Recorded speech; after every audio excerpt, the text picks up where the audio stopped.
fund the ones that we said we would, and then go on with it. Thank you. Thank you very much.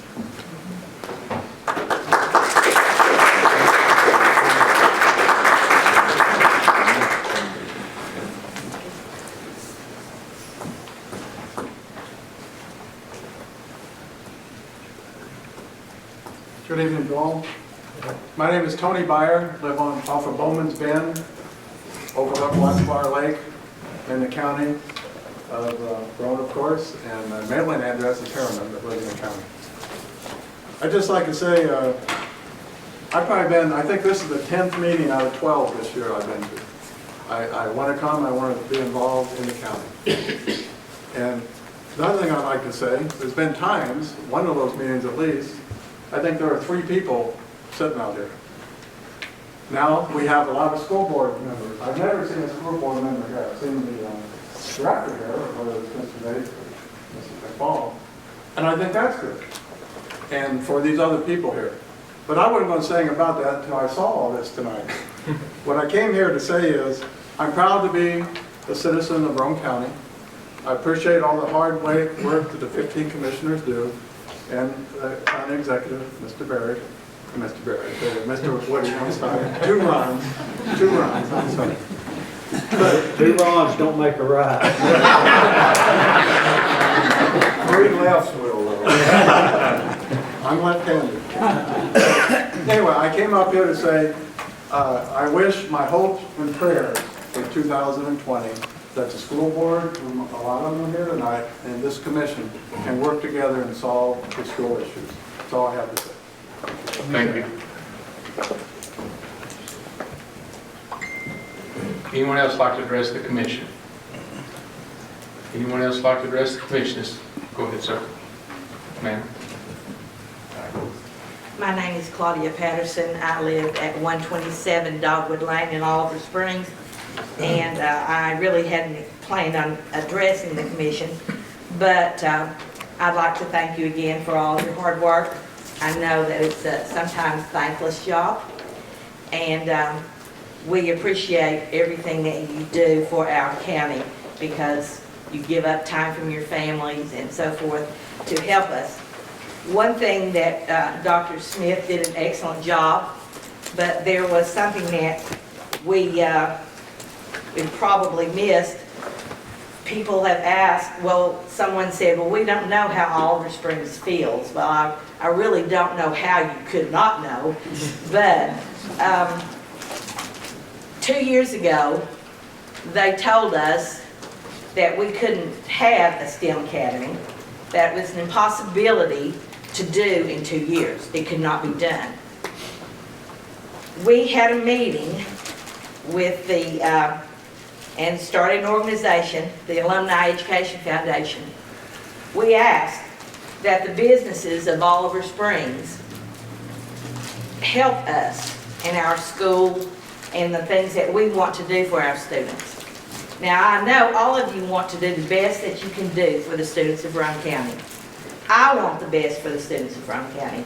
I have taught students from every school in this county, and I didn't really try any harder for one than I did another, even though I'm from Oliver Springs and have been my entire life. But we got together, got the businesses together. We raised $120,000 in one night to help our students. We got together and said, this can be done. Oliver Springs can do this.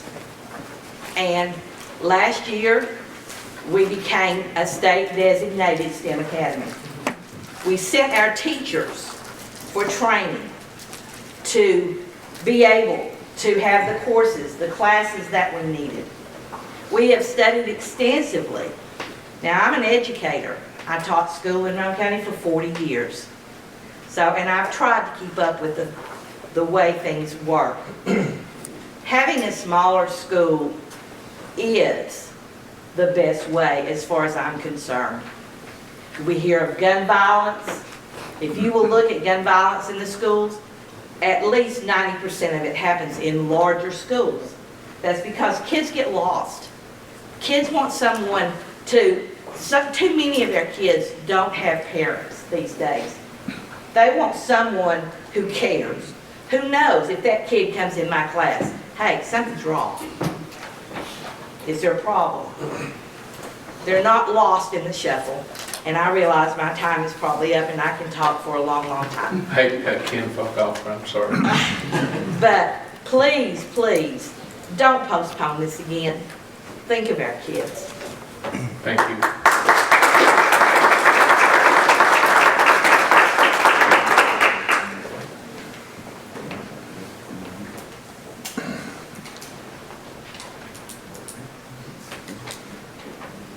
My name is Al Weller. I live at 180 Forest Road in Kingston. My wife is Eva Brown. She comes to all of the commissioners' meetings and the school board meetings whenever she has the opportunity. She's an educator and she teaches classes at night, so she can't be here right now. She wanted me to remind you that the community has showed a number of times that they really don't want to combine all these schools into one school board, or excuse me, one school.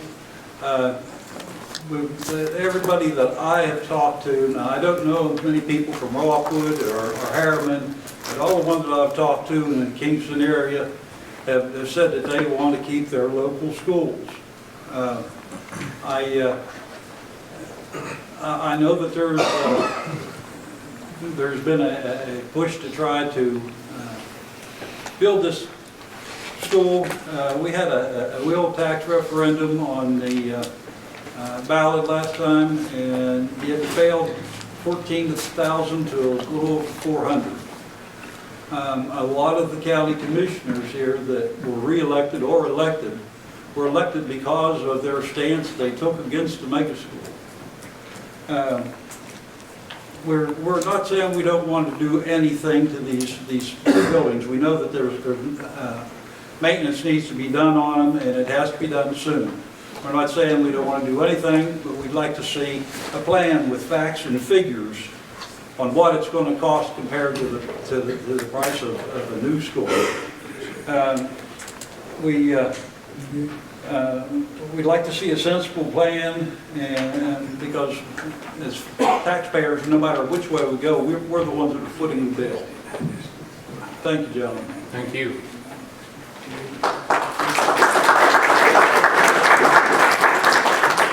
Anyone else like to address the commission? This will be your only time to address the commission unless the commissioner yields to you.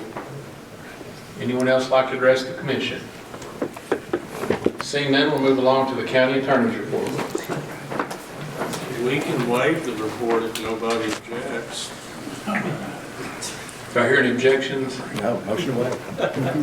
Maybe we'll get that lucky on the next report of the county executive's report. He'll take up the extra time. You don't yield, he did not yield his time to you, so. So it's time for my report. So Merry Christmas, I'll defer mine till next month. Wow. Really? Let's move right along before he changes his mind to special orders. Mr. Chairman? I just, quick See, I question. tried to do it. Only, We knew. well, the only reason is next Eventually. month, the census report. I know since Bacon, we had a committee that was gonna meet for the third time, I think. It meets this week sometime. The census, U.S. Census Department had a hard time really filling some positions down here, or we got started earlier. They switched around some, we got 2 supervisors already down here from U.S. Census. But they meet Wednesday at 10, and like you said, they're having a very hard time filling positions with the U.S. Census Bureau. Our committee is doing what they need to be doing. Yeah, our committee's been doing what we've been instructed to do. One thing, if anybody wants any part-time work, I think they raised the pay to $20-some odd an hour part-time.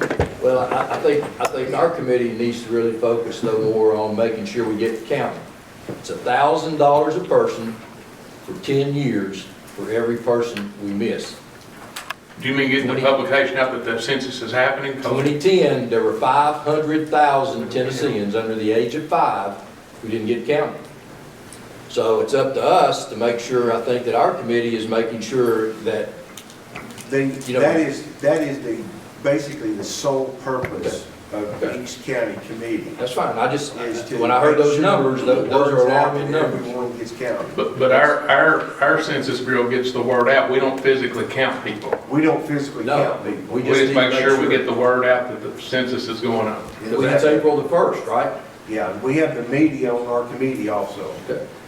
Do you feel confident the committee's doing what they need to be I doing? think the committee's doing what they need to do. I say that's $10,000 a person, because April the 1st, if we don't educate them properly, we can lose college students, we can lose a lot of people.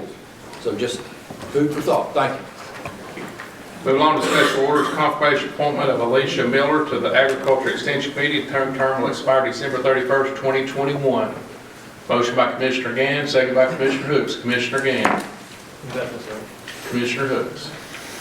This is the fulfillment per state law. Female farmer participated in a committee, and I believe she is from the Dillard, Oliver Springs area, and we're looking forward to work with her. Anything, Commissioner Gann? No, nothing. Any other questions or comments on the confirmation appointment of Alicia Miller to the Agriculture Extension Committee?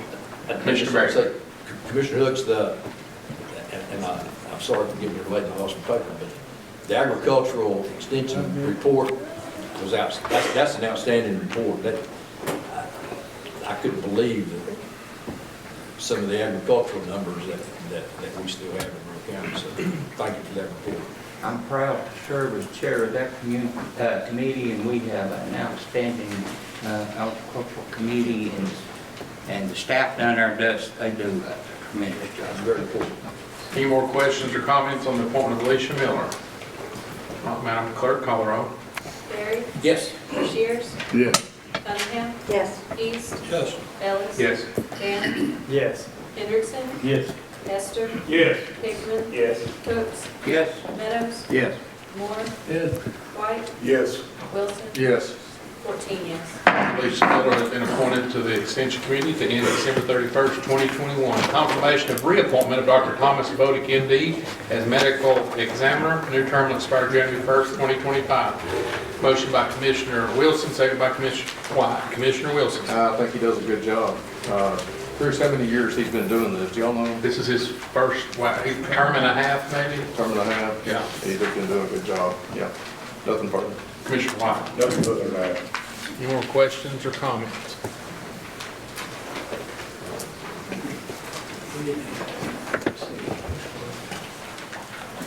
Seeing none, Madam Clerk, could you call the roll?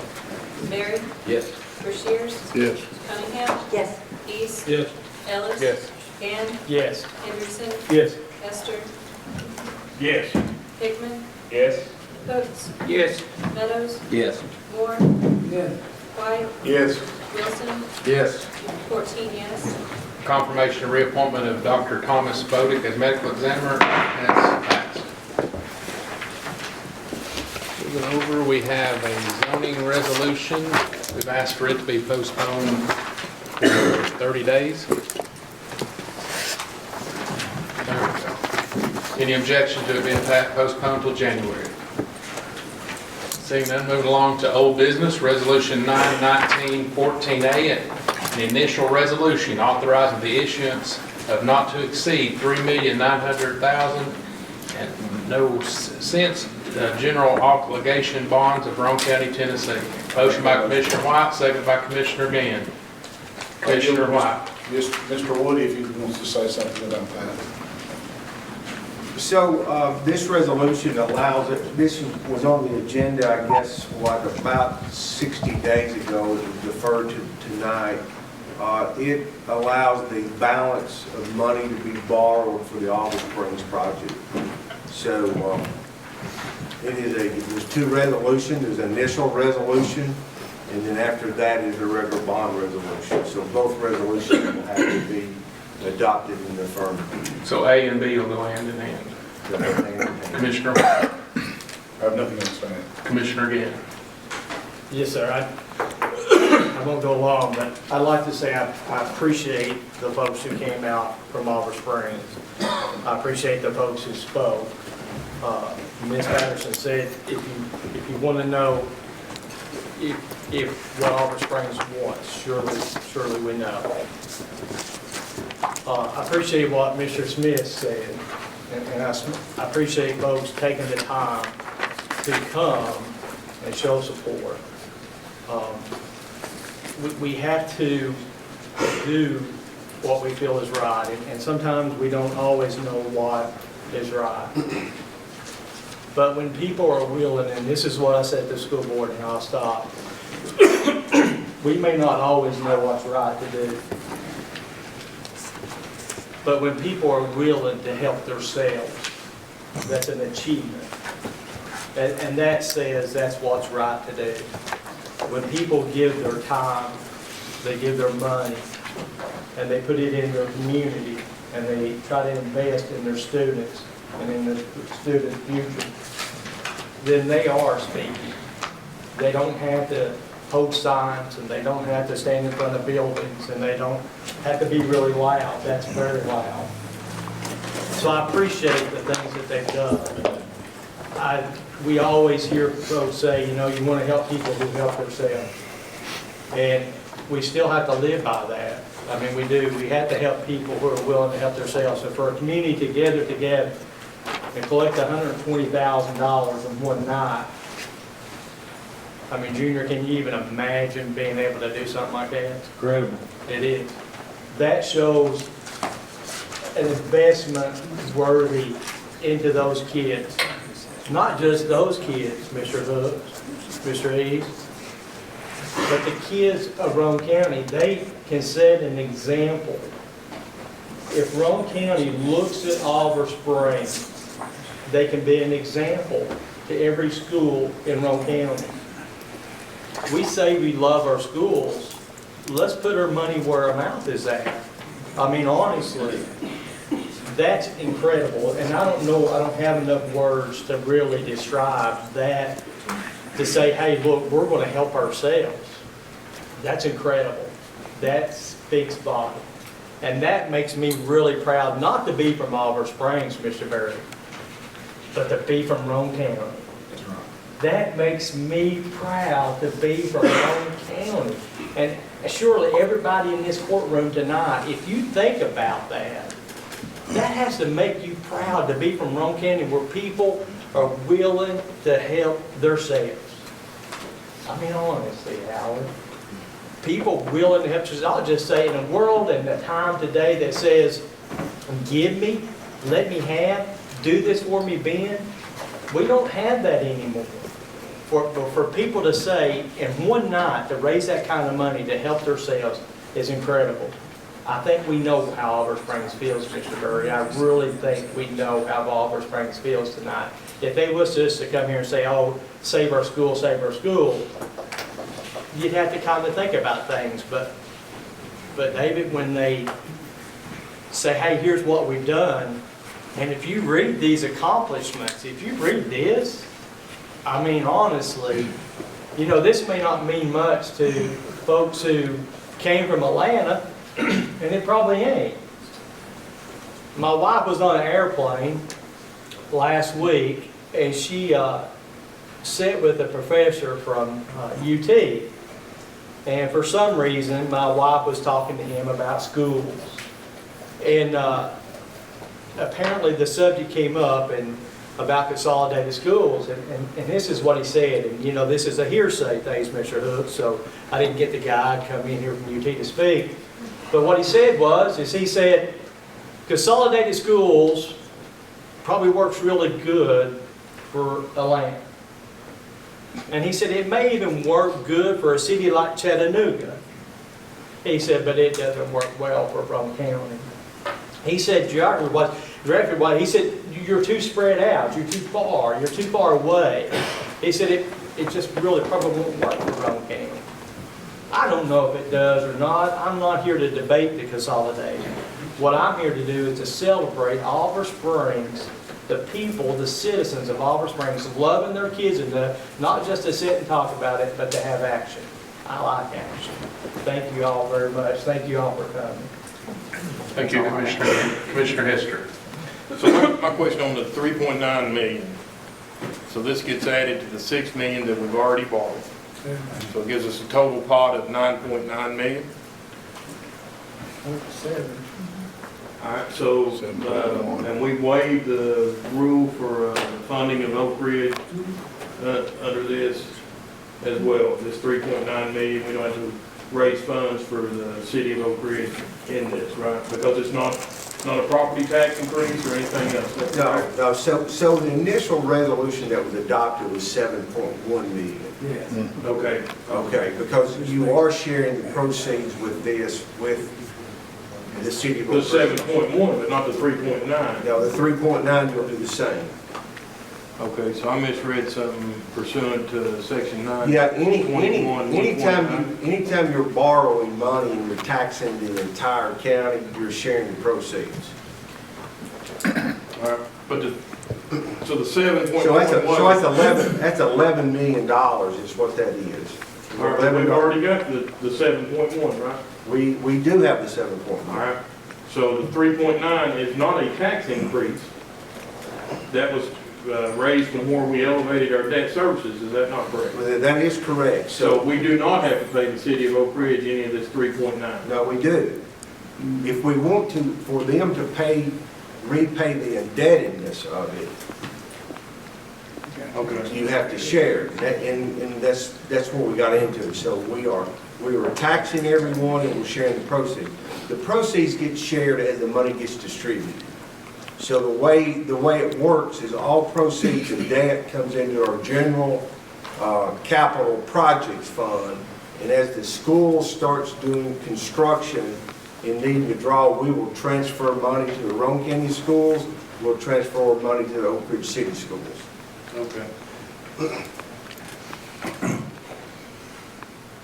All right, I'm somewhat still confused that the 3.9 is not a property tax increase. Well, see, so what But happened? it was a property tax increase originally when we increased our debt service. So if y'all remember when we were working on the budget last year, our debt policy said that if we are anticipating a construction project to issue debt, we have to build up our reserve accounts. And last year as we were adopting the budgets to this body, we recognized that you had a school building project going on and you had a jail project that was potentially going on. So what the commission did is they had 10 cents that was pledged to pay for debt service. So that 10 cents will basically pay for almost $20 million of debt. Okay? So if you take the 7.1, you take the 3.9, 11 million, you've got $9 million more dollars there that really the tax is set in place to borrow. So if you commingle this with the discussion of the jail, your jail's going to cost you about another nickel. If that project comes in at $24 million. No matter what you use that money for, you still have to pay Oak Ridge part of it. That is correct. Yeah, but I guess what I was getting at pursuant to Tennessee Code, what is it, 921-129, we've already paid that back to them. already. No, we have not paid anything to the city of Oak Ridge because the money has not been distributed to our schools. Okay, so we're holding that money drawing interest on those. That is correct. Okay. Thank you, Dennis. Commissioner Meadows. Got a couple of things to bring up. First, I want to congratulate the students, faculty, everyone in Oliver Springs, because what they've done is incredible. I mean, that much money in that short a period of time, the pride they show in their school is very much to be commended. It's good to see. What I go back to is the school board. When all this came up, we had a 3-school proposal, keep Oliver Springs, keep Midway, consolidate the remainder. Okay? That would have kept those schools plus built another. That was voted down, not only by us, but the commissioners, both in, I think, in Oliver Springs area and Midway area. This came, okay, then that kind of went by the wayside. Oliver Springs and Midway was pulled out. Not placed before us by the school board, but it ended up here. Midway does need the improvements because regardless of what happens to Midway, there's still going to be school buildings there, whether it be the elementary school and the middle school. That has to be done. So now we're looking at Oliver Springs when the school board has proposed to us 2 schools for the entire county. My thought is, if we do something with Oliver Springs, where does that leave the remainder of the students in Rome County? Let's say we get a situation where we do this. Well, that knocks the 2-school proposal out. Okay, well, then what happens when something happens to Rome County High School? They're going to raise their hand. Wait a minute, we need repairs. We need a new high school, Rockwood, Harriman. Are we going to go out and borrow money on each of these individual schools, increase their debt proportionally, and then we're right back where we started? Yeah, granted, we will have one less facility, but that would get us 16 facilities to upkeep, not 17. We're the smallest county in the state with 5 high schools. And if we do all this, that does not add 1 teacher, 1 class, any more CTE than what we have today. Is that really moving forward? I just don't see it. What I still want to see is something that affects the county as a whole, rather than piecemeal it together like we have for years and years. Look at one plan, one where the people in, let's say, south of Rockwood or north of Harriman or wherever they may be, have the same opportunities in that school that they have in others, which we do not have right now. Where you are geographically determines what you take. That's just not right. We have your man on the airplane that's talking to your wife, I'm sure they had a good conversation, but how does he know that consolidated schools won't work in Rome County? We've never had them. What does he have to compare it to? I don't know. And the 5-school system has worked for us for years and years and years and years. But I think, some time ago, I think that model has kind of gone away to where with the advances in technology and things like that, that a few more students under more roof, we can offer more. So that's really all I have to say. Thank you. And right quick, just to clarify a point of order, most people may have read my comment that was in the Rome County News that I was sort of taken back about the school board that Thursday night making that vote. Mr. Meadows, I was under the impression when we left that night, I made a comment to Mr. Brackett. I said we've redone the school liaison committee. From this point forward, hopefully we can get together to make a path forward. That Tuesday night came. So that was where my comments came from, because I wasn't expecting what happened Tuesday night happened. Commissioner Hooks. Thank you, Mr. Chairman. We made a commitment. We need to honor our commitment. We've already put the proceeds in place to pay for the commitment. And a comment was made at our joint session at the closing about how Rome County didn't have this. Rome County didn't have that. Rome County is less than anybody else. I loved it when I heard that Rome County is the greatest county in the state of Tennessee. And I can say that because they adopted me. I'm not originally from Rome County. I'm from Anderson County. That's right. We knew it. Excellent. Bless your heart. Rome County's been good to me. So I done a little research and had some other people to help me out since I'm an old country boy. Go to greatschools.org. Now we've been compared to Dayton. We've been compared to Lenoir City. We've been compared to Loudon. We've been compared to Hardin Valley. Wow, the big mega school of Hardin Valley. The school that everybody dreams of. Well, guess what? My research found that Rome County exceeded Dayton. Look it up yourself. Loudoun County came in lower than Rome County.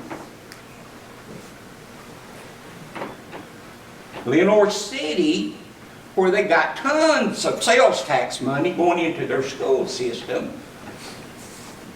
came in under Rome County. Hardin Valley and Rome County are rated at a 9. Can you believe that? Little old Rome County, Tennessee. Now our schools are no good. We've got to change what obviously is working.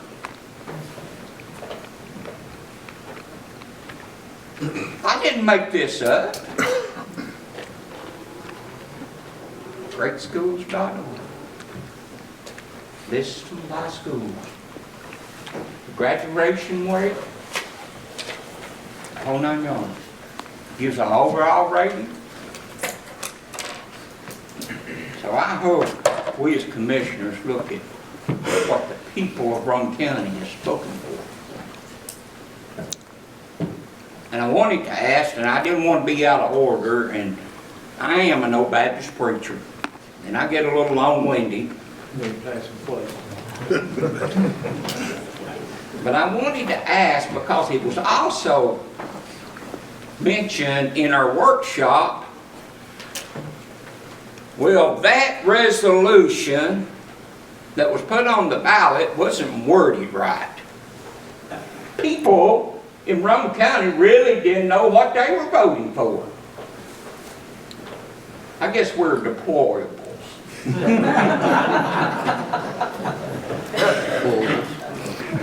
Go ahead, You ain't kidding.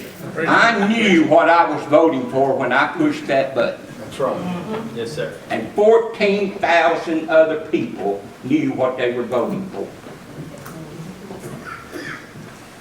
I hope we do the right thing. Thank you, Mr. I Chairman. was the deplorable that wrote it, so I guess I'm Commissioner Henderson. Mr. Woody, I just had one question. This money, when it goes to the school system, is it earmarked where it can only go to the sewer system?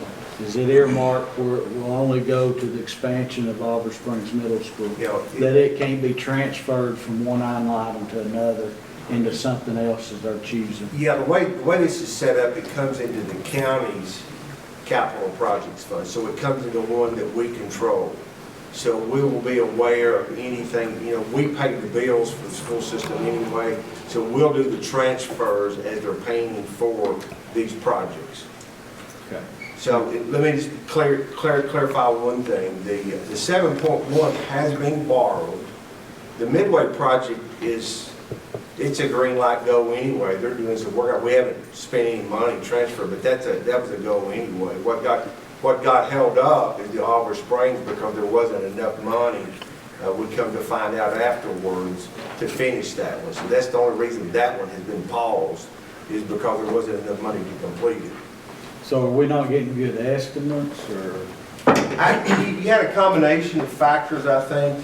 The school board had sent us the request in May. We adopted in November, so there was a 6-month lag on the time that the school board, so the data that they had apparently was older data that they received from their architects. It wasn't something, I think I heard something that, why did this commission, why were they dealing with 2-year-old data? Well, we were given the data from the schools, it was 6 months, so it wasn't old data. And just even after the commission adopted the resolution in November, we received information from the schools in January saying we want this other project, and they listed these two at the same dollar amount. So I think it was maybe an oversight by the architect, the significance that had the significant amount of the project up there. I think there was just something missed on the project. I think they may have just, did square footage, but it wasn't something, I want to make sure the commission understands, it wasn't something that you all did using bad data, or that I did using bad data. It was data, the most current data we received from the schools at that I time. think if you're correct, that the partial plan with Oliver Springs and Midway was approved by the school board December 2018, submitted to the commission January of 2019, we voted on it February of 2000. Well, I got back to looking, it all backed up a few more months, but it was kind of very similar. Thank you, sir. Mr. Shears. Commissioner Shears. Yes, Mr. Woody, that was basically the same thing that I was going to ask, what he said. Now, you are going to put it on there just like the sewer plants south the river, that they get paid by what they get done. Yeah. Any remaining funds, where does it go to? Well, so Because- any remaining fund stays in the capital projects account, and, we, generally, as you borrow money, it is for capital projects, so none of this could ever be used for operations to begin with. Okay. If you were to borrow the money and not use it all, then at some point in time, you can come back to the legislative body and say, listen, we want to do a roof project now, we want to do an HVA project now, but it has to be capital. The reason I'm saying that is because we had about 30 days between the time it went from 7.1 to $11 million. That was where it was actually at. And, I mean, that's a huge mistake somewhere. And I want to make sure that all the taxpayers are getting their money's worth, and we're not going to have to repair the sewer plant at Midway again. Well, I mean, all of these are estimates by professional engineers or other people who are providing estimates, and you really don't know the cost of anything until you do a formal bid process. Yeah. And then even that, you can get into some unknowns in construction, so. Commissioner Moore. When I went to school, Oliver Springs was a big school. I went to Midway.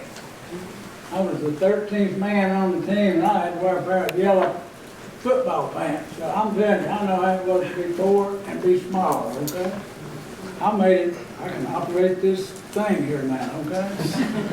So I went on down the road when I graduated down there. So, personal reasons, I haven't been able to be here a whole lot in some of the schools. I've got a problem being 50-something% off on an estimate. I don't care who it is. If I did my business that way at work, I would have to go get another job somewhere, okay? So, I'm for you. I may abstain because of lack of knowledge or whatever. Midway, we've got problems, we've had problems for 20 years down there, and it seemed never to bother anybody, so we could lump it with something else. And give me 500 and give 10.5 million somewhere else. I'm for you. I'll get 12, it's fine for me, but I don't think I'll jump into that hole for that $500,000.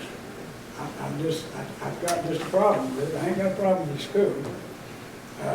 We never could beat you, by the way. Whatever, in football. Gary Chris and that, they messed it all up for us back then. But, I always felt like we had a little kinship, being away from everybody else. It was all Kingston and Ron County or whatever. We were the stepchild. We were the stepchildren. Y'all were at least a little closer to civilization than we were. So, I hope it makes us round, okay? And I'm not looking for an excuse. I just kind of got a problem. The way we got the money, it ain't about taxes or whatever. And I know Mr. Wood went down there, he came whenever, later on in years, they had a lot of new things back then. But, I've always said, and I'm not campaigning, okay? I won't ever vote for consolidation school in my lifetime, in my term. This will be my third term. Never have been, never will be. Prove my fact. 200 Midway right now in Oliver Springs probably got the best stores anywhere in the country. I know some great people that can send their kids anywhere, and some of them go to Midway. They take them down there. That's what I know about it, okay? So I think the quality of education is, I don't know, I'm not a Baptist preacher, I go to a Baptist church, and I know one. But that's a problem we've got since we're on this school, is that we've gotten lost. There's no absolutes anywhere. And I've said before, this Madeline Mary O'Hara went back there down in Texas years ago and took prayer and Bible and anything. No wonder our jails are full over here, and the problem, you know, and the school shouldn't raise our children about church either. But you ought to be exposed to it. Doesn't hurt a thing, okay? You can see why we've got our jails full now with the generation that came along after they took all that out. So, I don't know if it had anything to do much with the school, but I think the bigger you get, the bigger the problem is. I'll always feel that way. I'm too old to kind of change my mind. They say a fool will never change his mind, but that's one thing that I truly believe in. I've got some fellow commissioners that I think the world of. We just see different ways about that. So, but I say all that to say that from my personal perspective, I hope it passes for you. That's all I'm saying tonight. So thank you very much. I'm not politicking somebody for or against, just making a statement. Okay? Thank you, Commissioner. Thank you. Commissioner Berry. There's probably not a community their size that supports not only the academic side, but I've watched and listened to the mayor for years, enthusiastically, top row, under the press box. They probably sent as good as or better school board members than anyone else served with Dr. Smith. So, as you heard tonight, very eloquent. Always had students first. Sam Cox has done as much for our school board as anyone. I want to go back to, and I'm not sure we ever received a resolution from the school boards about Oliver Springs and Midway, right? That came from the commission. We took that up, right? I'll pull it up. We received a letter. That was part of the first phase was Oliver Springs, Midway, and the new school. We came back a couple of months later and picked the Oliver Springs and Midway portions out of that. Is that not correct? Yes, that's basically, we received a spreadsheet, said, Right. these are the projects we want. And we decided. Well, but that was all under a phase one. Well, the budget committee debated this, is like, this is a big buy. Okay. This is a lot of money. Should we do this in phases to help our taxpayers out and to show some success? But that didn't We come were needing from, some but that didn't come success. from the school board. Pardon? That didn't come from the school board. Well, it shows well- on January 28, 2019, partial plan approved, 12 of 2018, Oliver Springs High School, $5,373, Midway High School water treatment plant. I understand that, but that didn't That come was from the the school partial board. plan approved from the Roane County School Board. I think that came from, Madden, I know you wasn't here. Roane County Schools, Dr. Gary Yates, Director.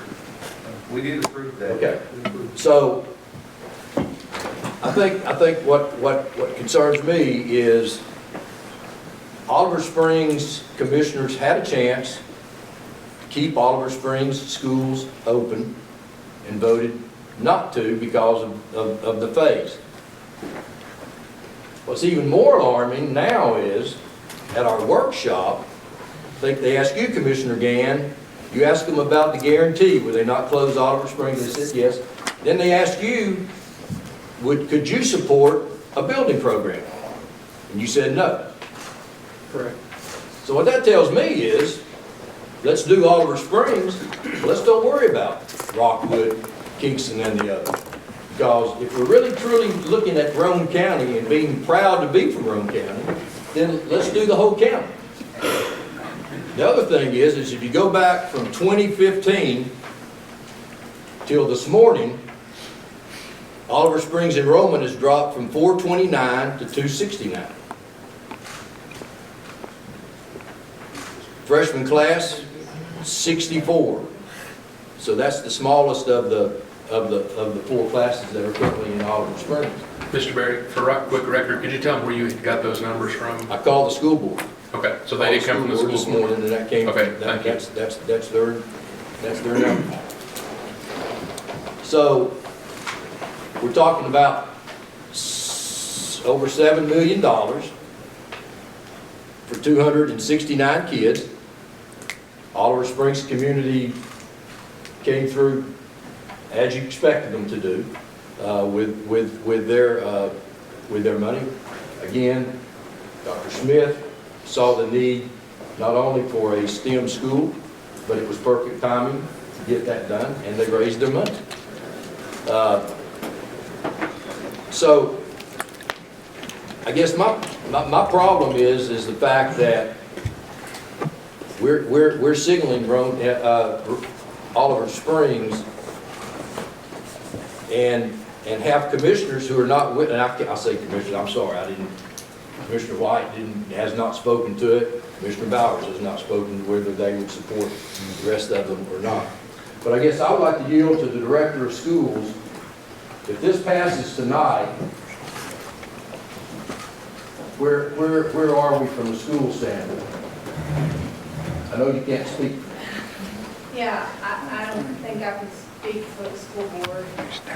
They would just have to get together and reevaluate and, I don't know. And I can't speak for the school board, but I assume that after we left the workshop, as we went around the table, there were several of us that said we could support 2 schools.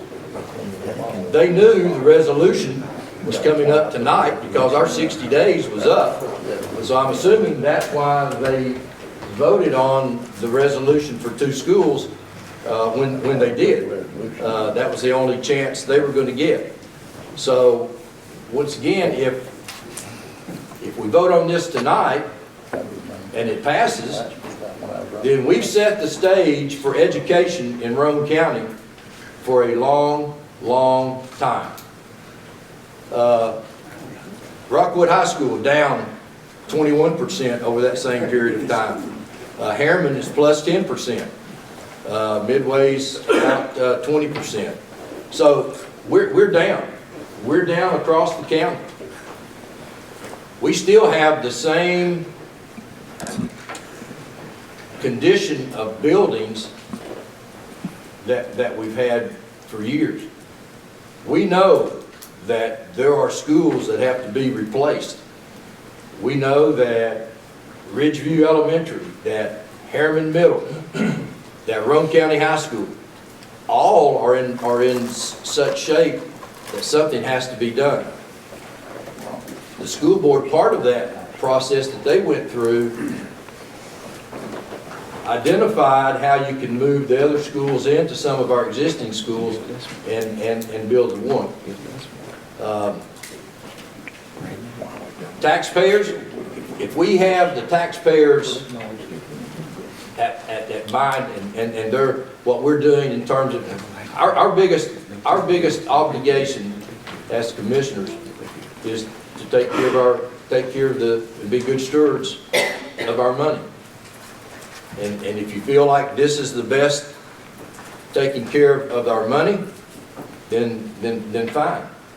But I think we are setting the stage tonight for many, many years of education, not just for Oliver Springs students. We're setting the stage tonight for every child in this county moving forward, because this is going to affect. This has a domino effect on every child in this county. So I guess when I heard that a guarantee for Oliver Springs, but I can't vote for another plan, that's made my vote tonight easy, because I can't let the other students in Roane County go without. Thank you, Mr. Chairman. Commissioner Gann. Point of order, Mr. Hold on one second. Mr. Gann. This is Madam Commissioner Cunningham. Chairman, excuse me. I apologize. Commissioner Gann. Sorry to stand, I don't mean to stand by, having a little bit of problem with my leg. I'd like to address what Mr. Berry said. I'd like to clarify just a little bit. We did have a meeting with the school board. One of the school board members said, hey, I can support Oliver Springs. Will you turn around and support the Consolidated School, my plan? And somebody said, well, it's something about Brillis School. I said, well, it's not Brillis School. So my statement, to clarify, was this. As a commissioner in the 3rd District, I will speak for my constituents. My constituents, the majority, says they do not want a consolidated school. They want Oliver Springs to remain open. They want Midway to remain open. Then I also speak for Roane County because I'm not just a commissioner for the 3rd District of Roane County. I'm also a commissioner of Roane County, Mr. Berry. So I told the school board member no, because I said I also speak as commissioner from Roane County, being the majority of the folks I spoke to from Roane County do not support the consolidation of the school. I'm going to tell on this gentleman something really quick. Mr. Hester has a website. Y'all need to go to it. I thought he was smart enough to set it up, but I think it was his niece. He has a poll on there that says options for voting, yes and no. Option 1, option 2, yes is for, no is option 2, I believe. 84% of the people, and you can go look, Shannon Hester, Commissioner, 84% of the people are not for the consolidated school. We keep going on about debating this consolidated school, and I think there's probably 20% of Roane County who wants it. Why are we doing it? The one school is going to cost $65 million, right? Is that what our projected cost is? That's projected. You do home loans, right? Everybody wants to build that house for $50,000, right? It costs them $150,000 when they finish it, right? Mr. Berry, you do insurance? You understand the cost. If one school is going to be $65 million, how much is 2 schools? $100 million, is that what we're projecting? $100 million? So let's put $150 million. You can't afford, we're arguing here, and we have worried about taxes for $3.9 million, but yet we're like, okay, well, it's $100 million. You know, we're in trouble over here at Roane County. Mr. Phillips back here is working really hard. They're in trouble over here at Roane County Jail, and we're arguing. We worked 6 months on a jail plan, Mr. Hooks. You worked really hard, proud of you. For $22 million, and that wasn't good enough. We cut it from 40 to 22. Now we're losing, and I don't know, I'm not good with numbers, sorry about it, but we're losing $2.6 million a year. It's costing us up, states out $2.6 million a year because of prisoners. Somehow it works out. Believe me, it's $2.6 million is a lot of money. And we're still going to build a jail. We're still going to build a jail. But you can't afford $65 million, Junior, for one, but now we can build 2. The school board, Mr. Berry, they said, hey, here's what we want to do. Consolidate, we want to keep Oliver Springs, we want to keep Midway, and we're going to consolidate. So you know what? Somehow or another it came out, we said, okay, we'll go ahead and start on Midway, or on Oliver Springs, and on Midway. Mr. Moore said just a while back, the last county commission, you know what, and he's right. Where was Midway's help when they needed it? Where was Midway's help when they needed it? I wish Midway would have done what Oliver Springs done. I apologize. I wish Midway would have done what Oliver Springs done and came to the meetings. I really do. They still want help today. But they still want it. I'm on an agriculture committee meet with some folks from Midway, good people. And you know what they asked us at the last one? Mr. Hester tell you, Mr. Hooks can tell you. Are you going to help us? Are you going to help us?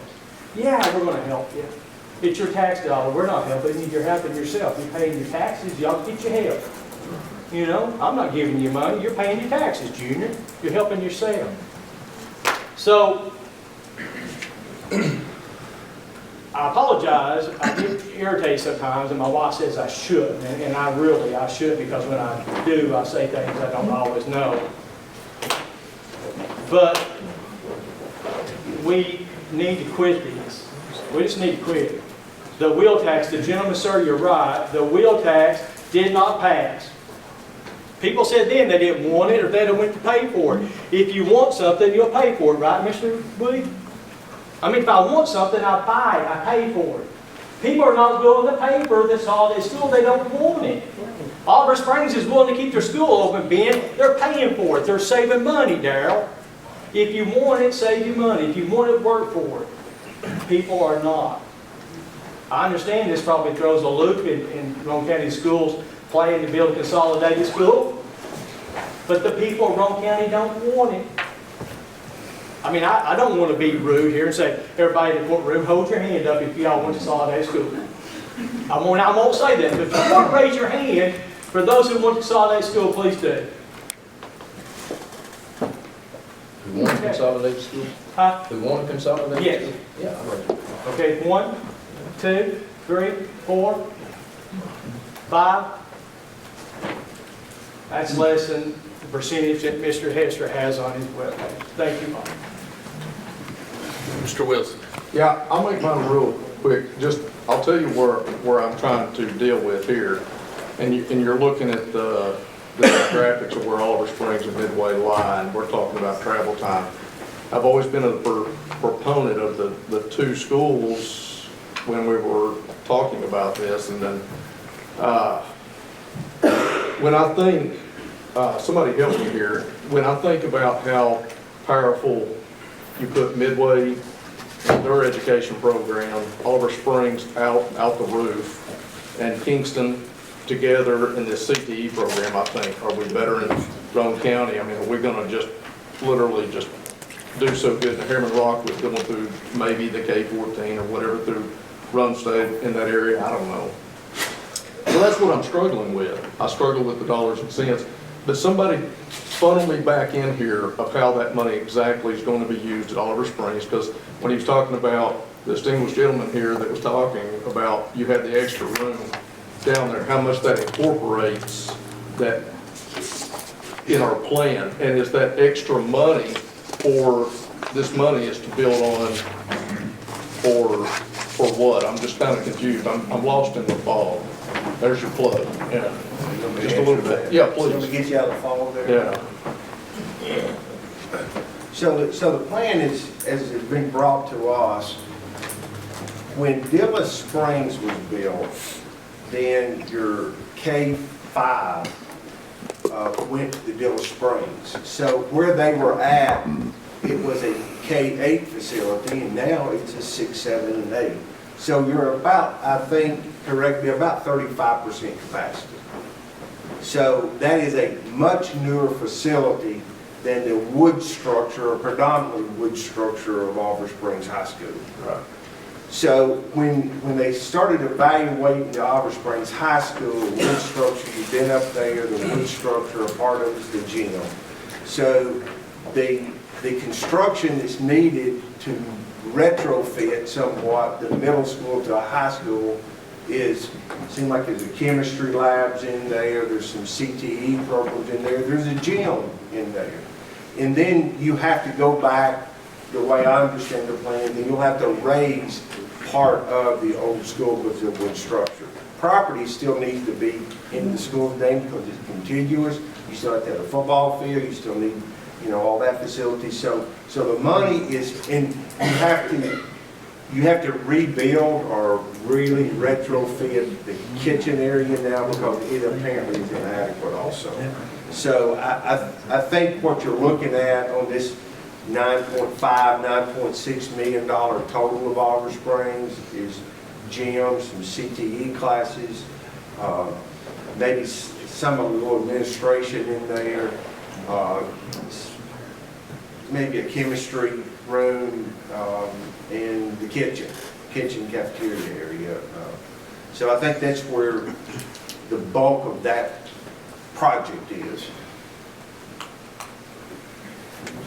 Did that answer that part of your It question? does. You know, when you start talking, it gets tweaked so much and talking about. But the big part is the school that's up there now, the newer part of it, the elementary school, middle school, the elementary school went to the new Dilla Springs. Okay. Yeah, just as an aside, when we were looking at the entire package of the savings from an economic standpoint, the bulk of the savings was at the closing of Auburn Springs High School and making it the middle school and high school together. I mean, during this consolidation project, when you had Midway and Auburn Springs there, you had one new consolidated school. I think the total savings was about $1 million, $1.2 million. About $800,000 seemed like it was just right at Auburn Springs. Because it dealt with, you have a high school administration now with staff, secretary, principal, assistant principal. You have a middle school there. That's what gets consolidated in part of this.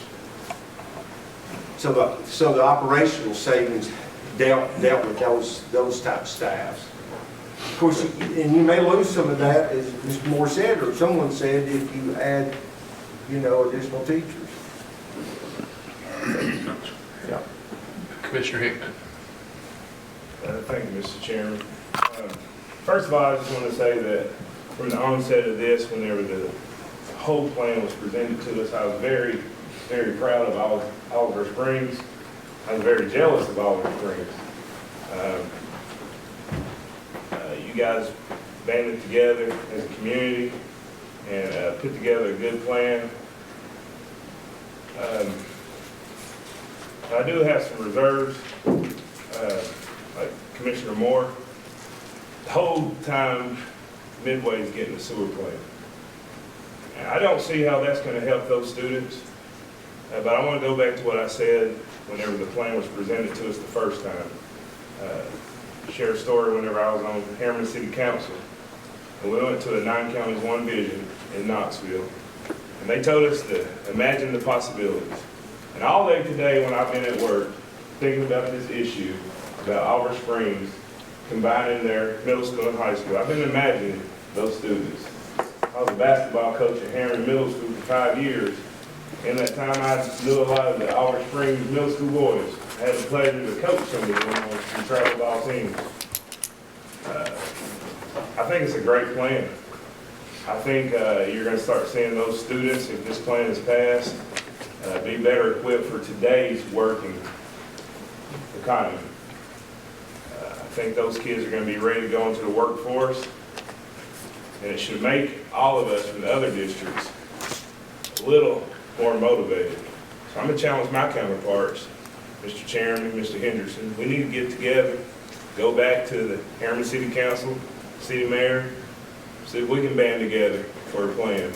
But I want to talk about the reason that I delayed the vote from last time. I wanted direction from the school board. I knew that this was just a part of the whole, and that I agree with Mr. Berry, we picked out the pieces. I believe that we're all, city, county commission, and school board, I think we're all playing politics. We need to stop playing politics and do what's right for the students around county. Auburn Springs is here ready for a plan, whether we think that Harriman, Rockwood, Kingston's gonna get something on the back end. Auburn Springs is ready right now. I'm ready to vote for this plan right now. There's not been a lot of action.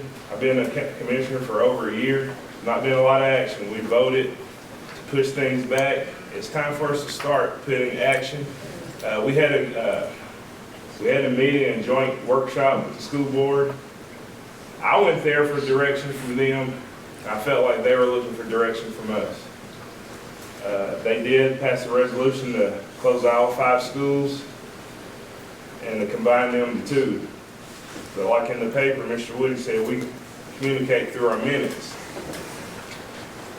I don't know that if we pass this tonight, that they won't use the money and say, we don't want the money, we're gonna stick with the 2 resolutions. Maybe that's a legal question. Do they have the ability to do that?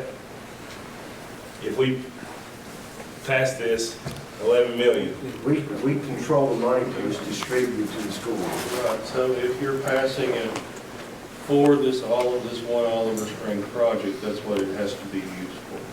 But if the school board says that this is not a part of their plan, They do not have to they build do not Olive have to build Springs. there. They don't have to build. But they it. can't use the money any way else, any other way. They can't use the money, so it will just set it there. So I think we have got, a lot of us wear multiple hats.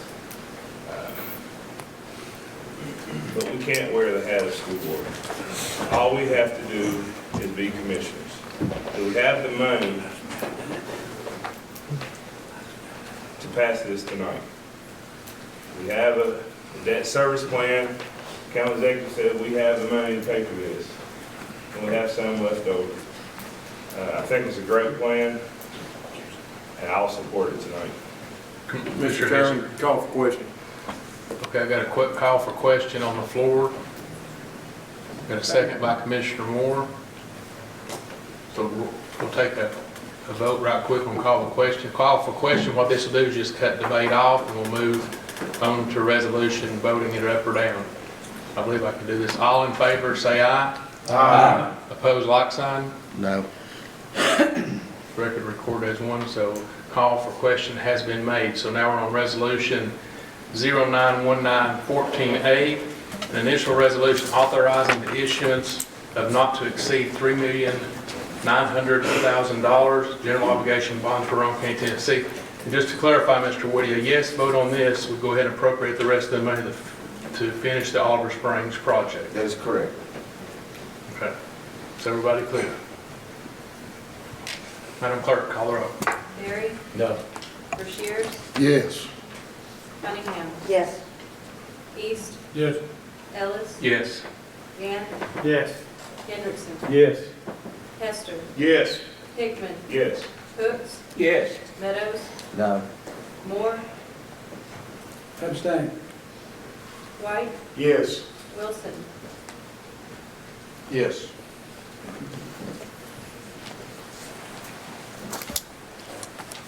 Thank you. 11 yes, 2 no, 1 pass. Resolution 91914A is adopted.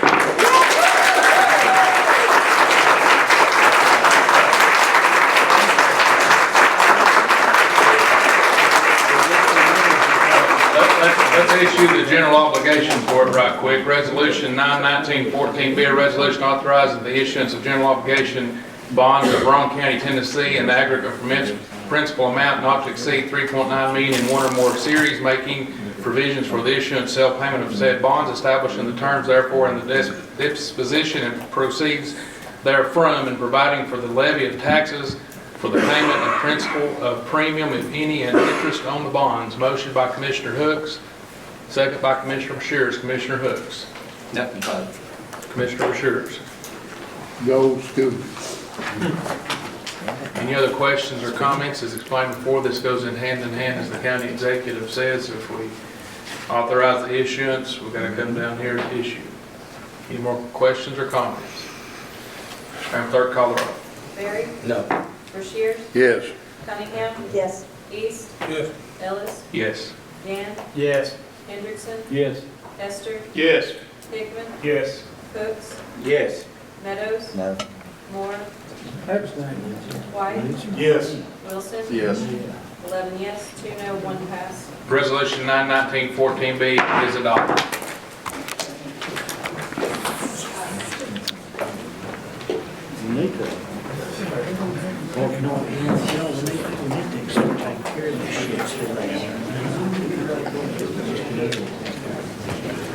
Move along, still under old business, we got resolution 91915A, initial resolution authorizing the issuance of not to exceed $1 million general obligated bonds of Rome County, Tennessee.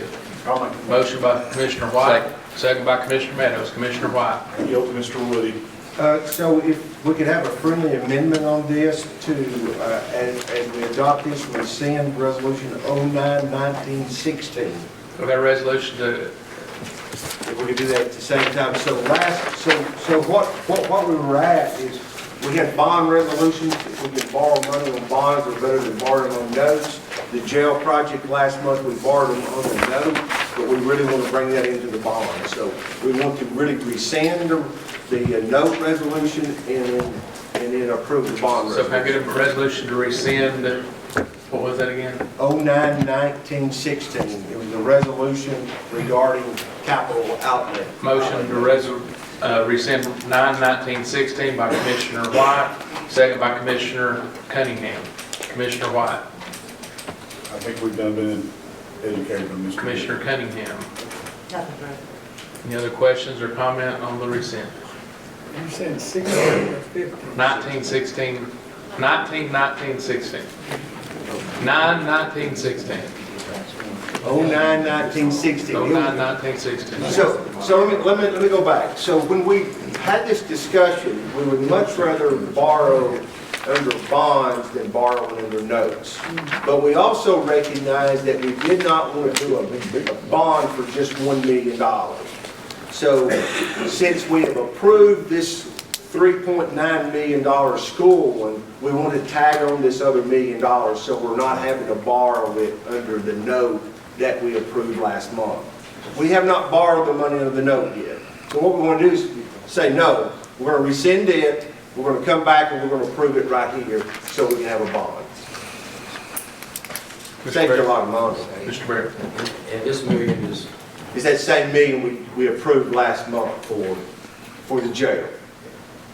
Any other questions or comments? that's going to linger until we figure out what to do with it. Yes, yes. Thank you. Any more questions or comment on rescinding 09/1916? All in favor, say aye. Aye. Opposed, like sign.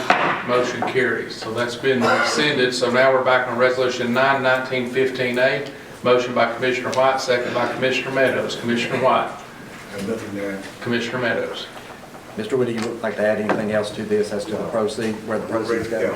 Okay, let's go. More questions or comments? Mr. Berry. And this is the money that's set aside and will come back to the commission as we choose how to spend it. As we choose the direction of the first phase of the jail, of the second phase of the jail. Thank you.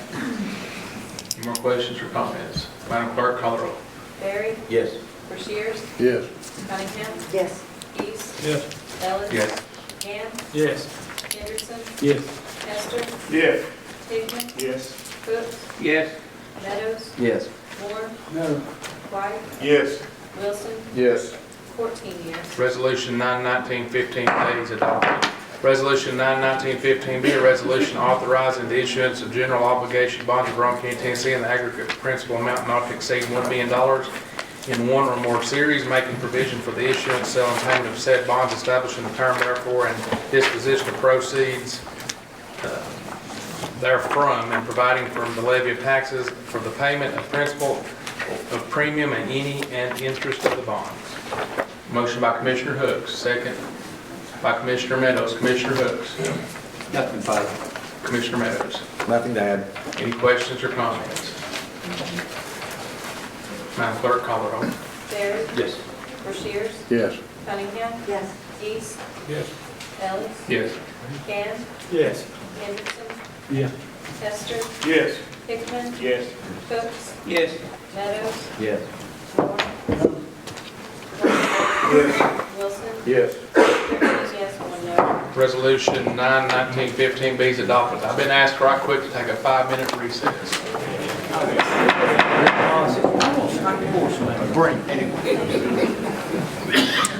Let's go ahead and move along to new business. Resolution 12/1901. Resolution authorizing the county attorney to file lawsuits against each property owner regarding the properties as listed on attached case request form by violating Rome County Resolution number 2101, April 2013, regarding Rome County zoning regulations and/or Resolution 011403 regarding open education accumulated degree. Debris, excuse me. Commissioner Meadows. Motion to approve. Commissioner Hester. Nothing falls. Commissioner Coker. Commissioner Coker? Commissioner Coker.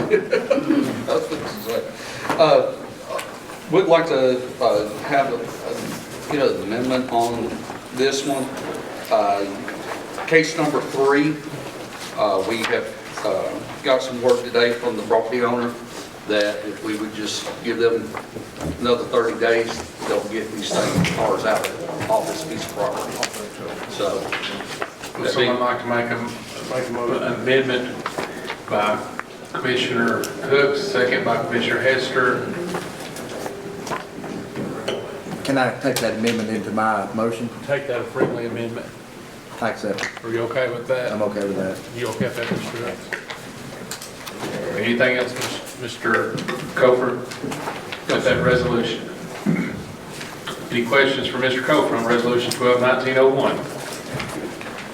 Madam Clerk, call the roll. Just to clarify, we voted on the amendment. We're voting to do this friendly amendment, so. Thank you.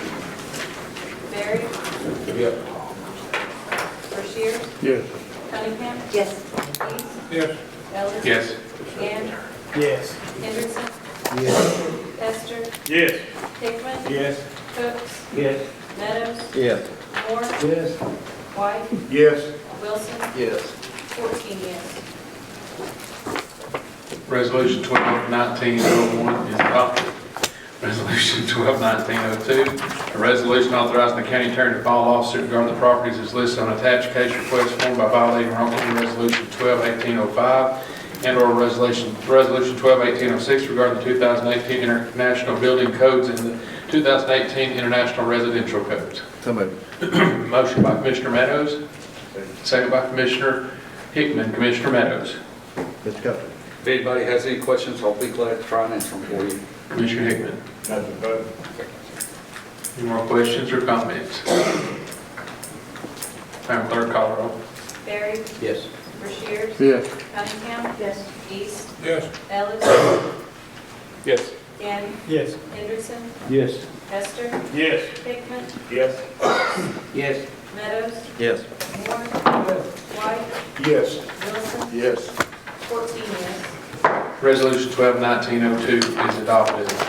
Resolution 12-1903, a resolution to place in surplus certain Rock County vehicles is listed on the attached sheet dated November 26, 2019, and entitled Surplus Vehicles. Motion by Commissioner East, second by Commissioner Hooks. Commissioner East. This has been for the proper committee, and it's all of it. Commissioner Hooks. I'm good with it. Any other commissioners? As Commissioner Kelly would say, the ones that's been around, if we don't need it, get rid of it. Madam Clerk, call the roll. Barry? Yes. Rushier? Yes. Cunningham? Yes. East? Yes. Ellis? Yes. Gann? Yes. Hendrickson? Yes. Hester? Yes. Hickman? Yes. Cooks? Yes. Meadows? Yes. Moore? Yes. White? Yes. Wilson? Yes. 14 yes. Resolution 12-1903 is adopted.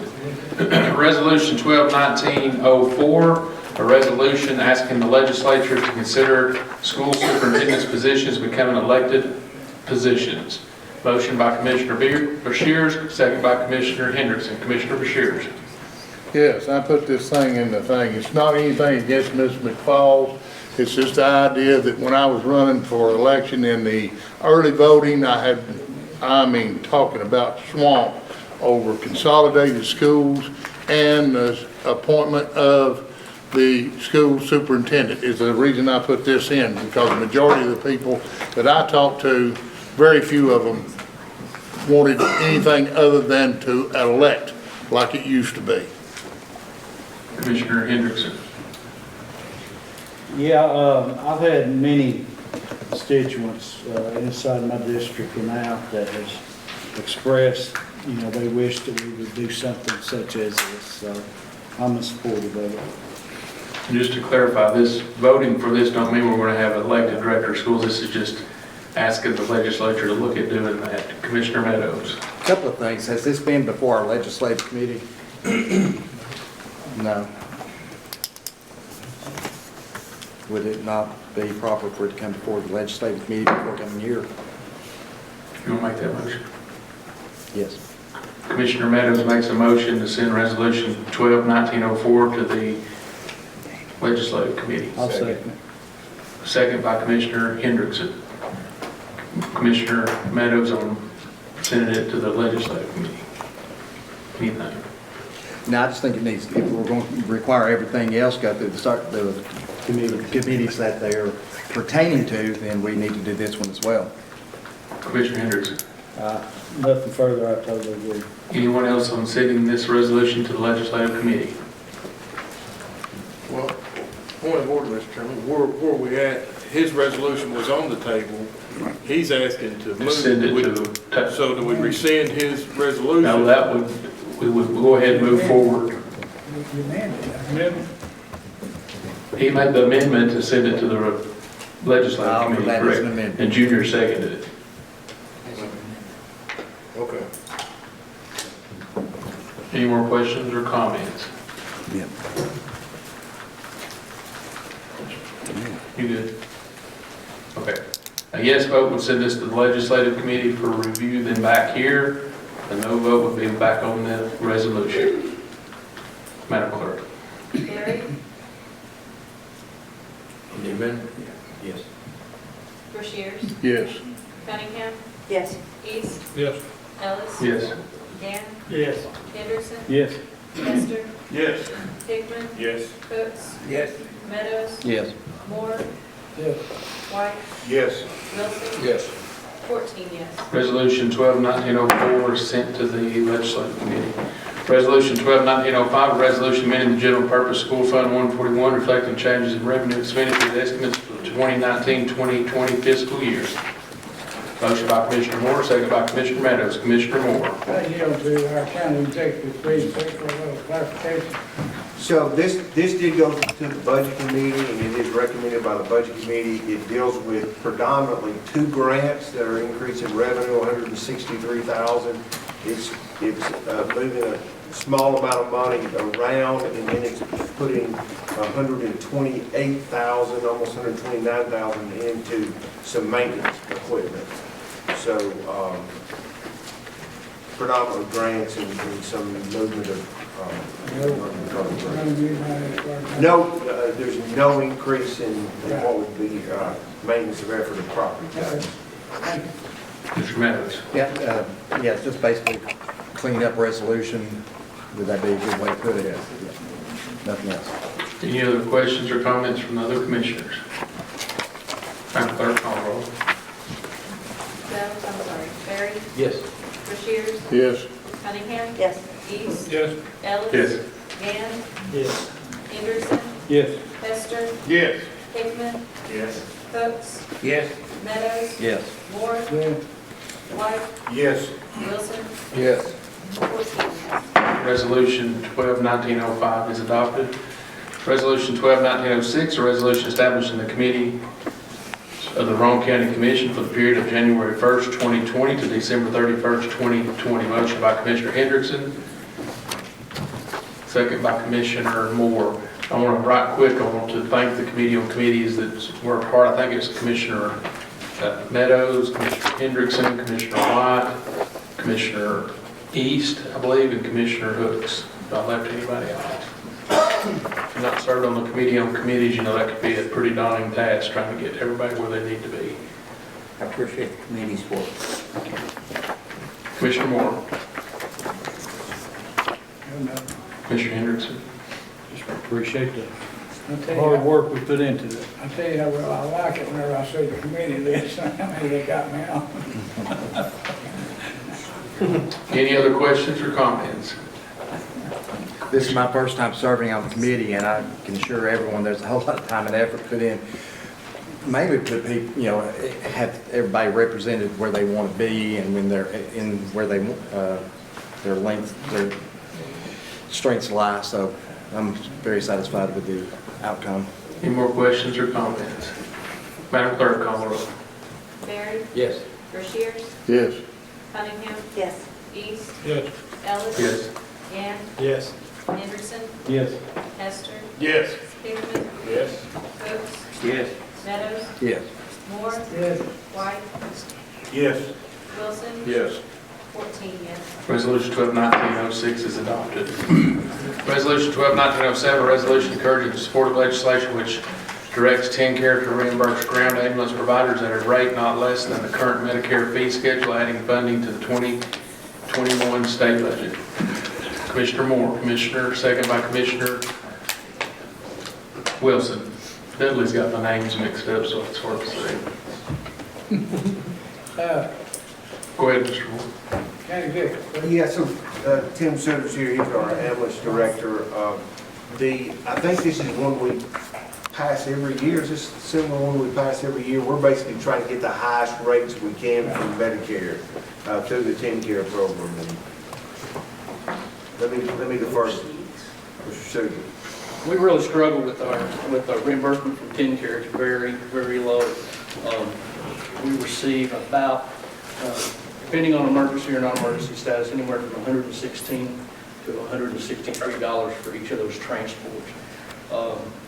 Our usual and customary rates are significantly higher than that. What the legislation is being asked at this point is to reimburse at 70% of our Medicare allowable. So it's still less than our full price. It's less than what we charge our Medicare, or what we receive from our Medicare patients. But it's a significant amount of increase from where we're at now. It would take us, on average, from about anywhere in the neighborhood of $150 for a given transport, up to as much as $420, and that is from a TennCare payer. So when we bill a TennCare patient, we bill TennCare, and then we are forced to write the remainder of that account off, so there is no impact to the actual client. Commissioner Moore. I'm good with that, and while he's up there, I'd like to thank him for his personal service and my personal situation with my mom, who came down and helped us out, and so I thank you for what you do. Not many guys drive up in the ambulance and jump out and help you move somebody around. Thank you, Tim, I appreciate that. I'm very familiar myself. You good? And then, Mr. Moore, any more questions or comments? Just, Tim, do you have any kind of estimate as to the revenue? We transport about, just right at about 1,000 TennCare patients a year. So this is going to double our revenue from that. It's, just some rough numbers I looked at today. I mean, it'd be about $100,000 in impact to us. So that's 100,000 that patients are charge you, so that's We really struggle with TennCare because, if we transport a non-emergency patient out of a facility, that facility has to get us our authorization. We're not allowed to pre-authorize that. If we don't get that pre-authorization, we don't get paid. So we really struggle with our TennCare revenue anyway. Do you have an estimate of how much we write off? I don't off the top of my head, it's significant. Thank you. Thank you. Any other questions or comments? Madam Clerk, call the roll, please. Barry, Yes. Rushier, Yes. East, Yes. Ellis, Yes. Hand, Yes. Anderson, Yes. Hester, Yes. Hickman, Yes. Hooks, Yes. Meadows, Yes. Moore, Yes. White, Yes. Wilson. Wilson, Yes. 14 yes. Resolution 12-1907 is adopted. Resolution 12-1908, a resolution to amend the dental function in the General Fund 101 that states final amendment to the DGA grant that reflects bonus pay approval to the replace Resolution 9913. Motion by Commissioner Meadows, second by Commissioner Hester. Commissioner Meadows. Mr. Woody? Yes, this was the Budget Committee. It is recommended by the Budget Committee. As you are aware, the Roane County Health Department, part of those employees down there are state employees, the other part of those are county employees. The county employees come to us by and large through a grant. This is a grant that they follow the same kind of pay that we do on the bonuses that we gave this year instead of raises. And so this is just adjusting that grant to what the actual grant dollars were and allowing those raises to be implemented with those employees like the rest of our county employees.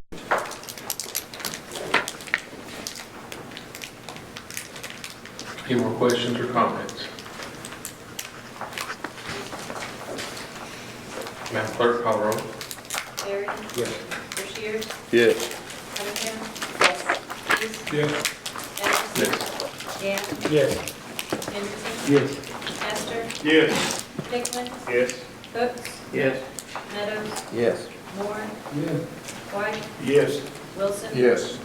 14 yes. Resolution 12-1908 is adopted. Move on to Resolution 12-1909, a resolution reflecting the annual cost of losing state TDOC inmates and contracting out inmates and adjusting the current budget to reflect protracted impacts. Commissioner Meadows, second by Commissioner Wilson. Commissioner Meadows.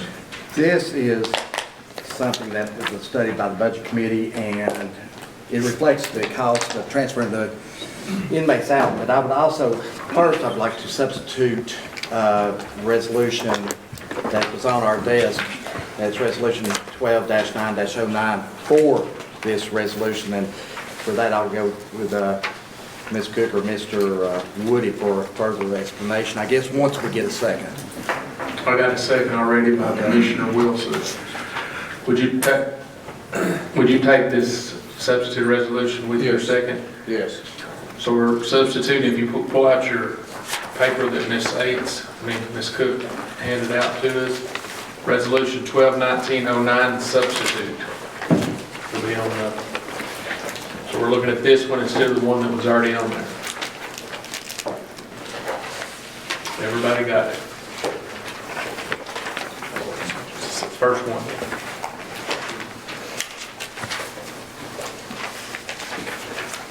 Who wants to start explaining? So let me explain it real quick. So we put in these resolutions those annual estimated costs because of the jail situation we're in. So that's the kind of the first box that you saw, the regular resolution and the substituted resolution. What's been adopted is the second page, which is the prorated cost. When the Budget Committee studied this, and after we met with TCI, and after we saw what was happening in the judicial system and the jail, the Budget Committee was not recommending that we reflect that we will be contracting out any of our inmates to other facilities.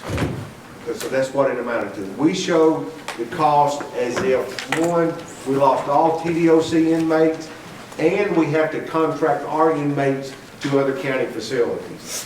The Budget Committee decided we don't want to reflect that because we're doing such a good job of getting the inmate count down that we do not want to, at this time, reflect the cost of doing any contracts out. We are not doing any contracts out. We hope we don't have to do any contracts out. If we have to, we'll have to come back with another resolution. Now, it is a real loss of revenue of the TDOC.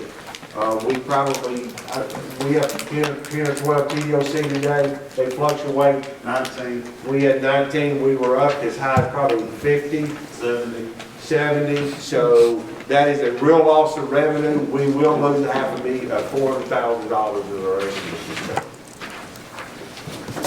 So this comes to the commission with a recommendation from the Budget Committee to adopt the substitute resolution. Back to Commissioner Meadows. Now, there has been some talk about getting all the TDOC out of the jail, but that's impractical, right, because of split sentences? It's part of it split I mean, it's never going to happen, correct? See, everybody that's out can be out. We sit 10 this morning, I think 7 males, 3 females. We've got more females out of jail the last 3 weeks than we have in the entire 14 years I've been at the sheriff's office. So the 19 that I talk about, the split confinement ones that are sentenced to 180 days, 120 days, 90 days, the prison just will not take them. They'll still pay us for it, but they're not going to take them. We'll always have it. We will always have them, and keep in mind, we have people that are there as TDOC in waiting. They're just waiting for their day in court, and they're waiting to either be found innocent or guilty. Once they're found guilty, start getting paid. They're TDOC inmates, so it's a revolving door. We're always gonna have them, and some weeks we'll just have more than others. But if it's our jail, why are they forcing us to house it? Well, they're not forcing us. So here's what happens when you get arrested. You do come to our jail. You have a chance to make bond, and there's other ways that you can get out. And once you come to court and you're found guilty, or you plead guilty, whatever the case is, and it's a felony, and it's and you're sentenced to TDOC time, you're in our jail. You're going to be there until the state says, "Hey, we've got 3 beds, 2 beds, or one of 95 counties." So whenever the bed availability comes open, everybody's in the same boat. Everybody's overcrowded. So they start contacting the different jails, and the state's been really good with working with us. So they don't come get them. They call us, say, "We got 3 beds at Bledsoe. We got 3 beds northeast." Wherever they go, we just travel. So it's not. I mean, they become TDOC while they're in our custody. Even though we lose revenue, we can't adjust salaries or anything because it's fluctuating every day. What do you mean change salaries for what? You still gotta be there, right? For guards and all of that stuff. Oh, yeah, that's a static cost when you figure out what they do. The hotel's still open. Yeah. and- Whether we have anybody renting rooms or not, the hotel's still open. Any more questions? Tim, what's our count today? We were at 340 something 30 days ago, so. We're at 207 when I come over here. We're at 207, 51, but here's the thing. The judges, the DAs, all the stakeholders, you came to the meeting, got together, and I think they've done a fabulous job getting these folks out. But here's the thing, how are you gonna keep them? They have let they've let over 100 people out. So there again, we've got to ask ourselves, why do they keep coming back, and how do we keep them out? That's the key to this whole thing. So you can turn 120 loose. Well, and that was, the state admitted 82% of our inmates are recidivism. It's as high as anybody. I mean, Yeah. you know, so our goal is to try to keep them out. Hotel's open. We leave the light on for you, Junior. I just wanted to interject right quick. Chief Phillips, Chief Hahn, the sheriff, myself, Commissioner Wilson, Commissioner Meadows, and Executive Woody went down to TCI Wednesday. If you think that we've got a problem, we stood in line for probably an hour and a half before they got to our problem. This isn't a Roane County issue. Commissioner Hooks. I did, and I want to commend you all for working, and to get those numbers down like that, somebody had to put in some time to do it. And it was a strategy that, and bringing all the players to the table. I want to commend you all. But going back to the ankle bracelets, everybody wants to talk about ankle bracelets. I'm the executive director of Roane County 911. In Harriman, we've got a person on ankle bracelets that they have to haul back to jail every day because he's threatening someone's life. He's threatening to kill himself every day, and he's on ankle bracelets. So when they His last violate, name start with a L? yes, They called me this morning, left me a real nice message. kitty, want to kill his parents. So that's just one of many. When you're in violation, you got to put them somewhere. Can't leave them out there. Commissioner Meadows. Well, in that case, probably should be on ankle bracelets to begin with, you know, and hopefully they're not any longer. But for full disclosure purposes, if nothing changes next fiscal year, we'll be looking at a tax increase just to cover this loss of revenue, correct? That is correct, yes. So that's where it's, I'll leave. And that loss of revenue is about $800,000. Which is what, 7 cents or so, 6.5 cents on the tax rate? Yeah, 6.5, 7 cents. Right. Glad I got y'all doing math. So that's 120,000 on that, unlike the schools, which is 113. Yes. Back on resolution 12-1909, and substituted the extra handout that you got. Any more questions on that? Madam Clerk, call the roll. Barry? Yes. Rushiers? Yes. Cunningham? Yes. East? Yes. Ellis? Yes. Gann? Yes. Henderson? Yeah. Hester? Yes. Hickman? Yes. Cooks? Yes. Meadows? Yes. Moore?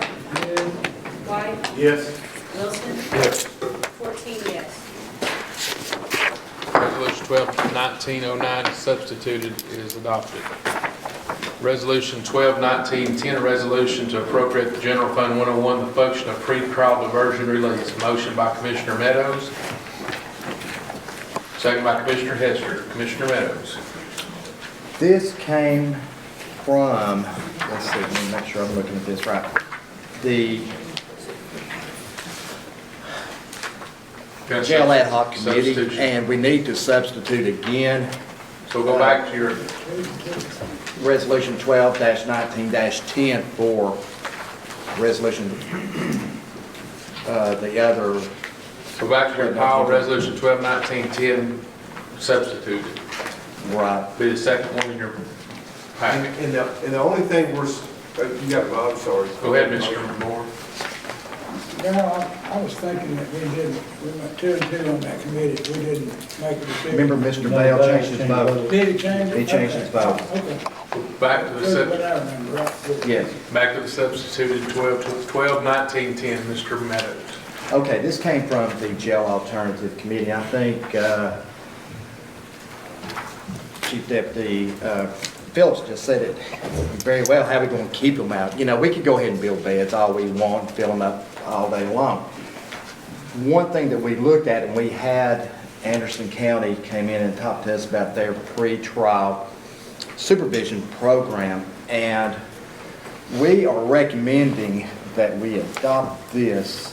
And what this does, it, in my mind, will take care of people who come in that are nonviolent offenders or first-time nonviolent offenders who cannot make traditional bail. Let's say they come in and they got a $5,000 bond, they can't make the $500.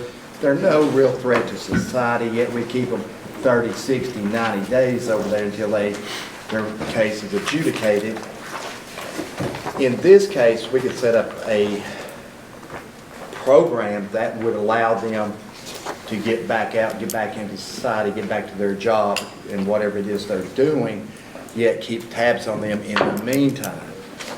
I think that this won't necessarily take money from the bail bondsman, because we're going to have contact built into our program where we reach out and touch these people periodically, whereas once the bonding company makes their bond, you know, they don't necessarily have to do any further contact until they either do or don't show up. It's worked in Anderson County. It's not, I mean, it's not an end all. It's one part of the puzzle that can help, not necessarily the current population, but in the future populations, keeping people out of jail that don't necessarily need to be there, and free up bed space for those who really need to be incarcerated. Commissioner Hooks. Thank you, Mr. Chairman. This was not recommended by the Budget Committee. It was just a pass-through. And the reason being is when we looked at it in the next resolution coming up, bringing probation in-house, essentially we're creating 2 departments here. Each one of them has a director, $45,265, and one of them has a staff member of 36,791. Probation has, I assumed, up to 2, if not 3 staff members of 73,582. Our question was, could we not achieve the same goal by putting them under the same department? Because once you add employees, they're employees. And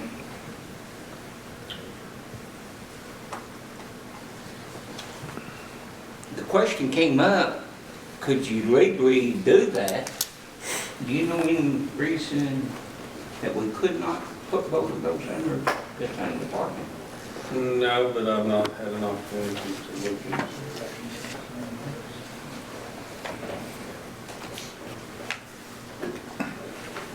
So what Would you committee? yield to the county executive right quick? I'll give it to the I've county. got them. Oh, you want to yield to me? You raised your hand. Yeah, I was just want to say one thing on the substitute resolution came from the budget committee, I guess, or maybe from the ad hoc committee. The only thing on the substitute resolution that was different than the one that you may have seen filed is we had to change the title of that one from pretrial diversion to pretrial supervision. So the substitute on this one is very simple, it's a change in a wording, okay? But that dealt with that. And to Mr. Hooks' question, that was a discussion of the budget committee. The budget committee decided to send it on without a recommendation, recognizing that the pretrial supervision is a new department, new expenditure, no revenue, new tax. That was a discussion the budget committee had. Mr. Hooks. And then we had that discussion, just like Mr. Hooks said, is there any way to combine these people? Thank you, Mr. Chairman. Thank you, County Executive Woody. And with that, if you look at the second resolution, We're not on the second resolution. Stick with the first one right quick. Okay. Well, I don't know how you could speak to one and not the other when you speak in dollars. This creates new money, this creates revenue. And I'll leave it at that. Commissioner Wilson. Basically, I think you need to let some time go by. I think for every employee that we have, that we add expenditure, it's about, roughly about 0.5 cent that we're bringing in. Right now, we especially with the jail going on, I think we need to tighten in, if anything. And there's no guarantee that you let these people out, that they're not gonna recycle right back in. So, matter of fact, I think we can look at that and kind of know that it's kind of what's going on. Recidivism's so high right now over there. So, even the people we let out, there's no guarantee they might walk right in the back door again and be back over there. So my thought is, let's let some time go by. Let's not put any new tax. Let's not put any expenditure. Let's see how this operates, see how we're going right now, and then that's just my thought on it. Commissioner Meadows. This particular resolution was supported by the Budget Committee. It was the next one that was passed on without any recommendation. This idea is supported by the, check the minutes, by Judge Stevens, Judge Wiggs, and the DA. Now, if we want to table this and look at it further, I have no issue with that. But, the thing about it is, we're going to have to do something, because what we've been doing the last few years, several years, it's not working. So something that's going to have to be done at all levels to keep our population down. And if we won't put this off and study it later, even the next one, that's fine. But we were charged with, coming up with ideas to present to the commission, and the commission makes final decisions. Okay, well, resolution 12-1910 substitute. Commissioner Hester. All right. So we're growing government, right? How many positions are we growing? 1, 2? All right. So we're reducing the jail population. We're adding to the jail. So how many, these two people, they're going to be supervising director and over how many pretrial diversion or pretrial inmates? Anderson County said they had a department this size that were supervising 200. Is that what it was? Yes. And so, and my problem with this is I don't know the performance level of that job. So when I grow that government by those two positions, what's my yield at the end of the year? Okay, they've reduced recidivism by 30%. Man, if they did that, I'd hire them. But I have no expectation in what these positions yield to me. And I would go with you, Darrell, because this is the first time really, within the last 5 days I've looked at this. and one of them did not come through a committee. I don't know which one. This one came through the jail study committee, is it right? 12/19/09? Or what committee did, the budget committee? Both were Budget committee committees. did 09, this one came through this jail study committee, came to the budget committee, to the commission without a recommendation, I think, on this one. It came to the, yeah, no, without a recommendation from the budget committee. Without a recommendation. Right, the No, second one. The Yeah. first one did have recommendation, budget committee, the second one did not. Well, it didn't have any recommendation. Yeah, it was no recommendation, it wasn't a no, it wasn't a yes, it was Right. just neutral. I'd agree with Darrell, let's table it to further discussion or something.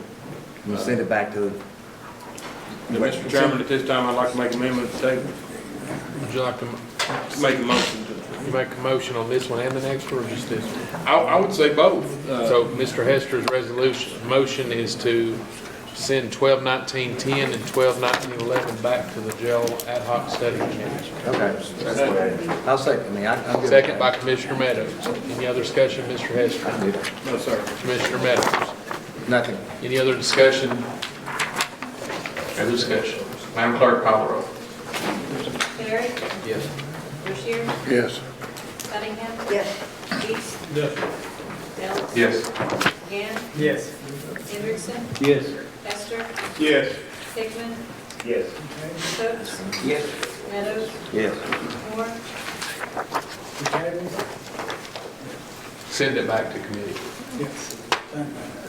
White? Yes. Wilson? Yes.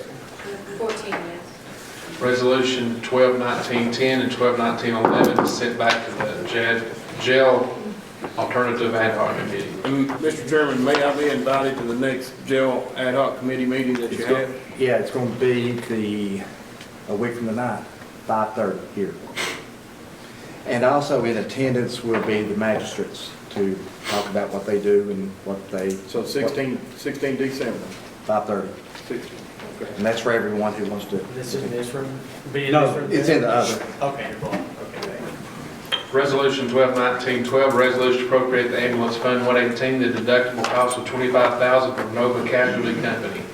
Resolution by Commissioner Wilson, second by Commissioner Cunningham. Commissioner Wilson. I guess I would defer to, This is just to pay our deductible on a employment law or employment suit. yeah, that's all. Commissioner Cunningham. It has been before the budget committee, recommended. This is our liability policy that has 25,000. Professional liability is 25. Ms. Cunningham, you have any other questions or comments? Madam Clerk, call the roll. Terry? Yes. Rushier? Yes. Cunningham? Yes. East? Yes. Ellis? Yes. Gann? Yes. Hendrickson? Yes. Esther? Yes. Hickman? Yes. Coates? Yes. Meadows? Yes. Moore? Yes. White? Yes. Wilson? Yes. 14 yes. Resolution 12/19/12 is adopted. Resolution 12/19/13, a resolution to begin the new jail expansion by moving or raising buildings that exist on needed property. Motion by Commissioner Moore, second by Commissioner Meadows. Commissioner Moore. Order, did I miss 12/11, 19/11? Is that the one we're taking? Yes.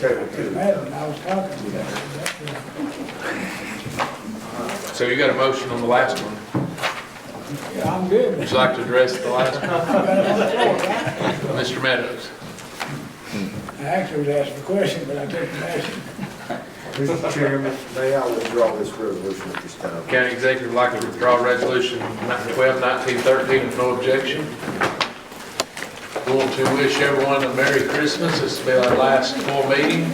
Hope you enjoy the cupcakes. I wish I said I'd made them, but I didn't. Enjoy those. We'd like to wish you a Merry Christmas and Happy New Year. Motion adjourned. Make a motion. Motion by Commissioner Wilson, second by Commissioner Merry White. Christmas. All in favor, say aye. Meeting adjourned.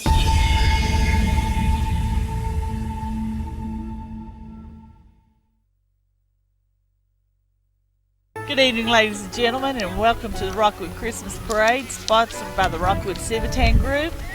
It's Merry Christmas time to you all, and we're glad to be here. I'm Teresa Kirkham, and I have with me tonight Becky Rupie. We're hosting the parade, and hopefully we have a lot of shows and events for you tonight. And we want to welcome you and ask you to stay tuned for all the activities and festivities. And Becky, I'll turn it over to you. Thank you to everyone that came tonight on behalf of the city of Rockwood. Hopefully the rain holds off another hour or so, and we look forward to the parade. Thank you. We do. Thank you, and look, here we go.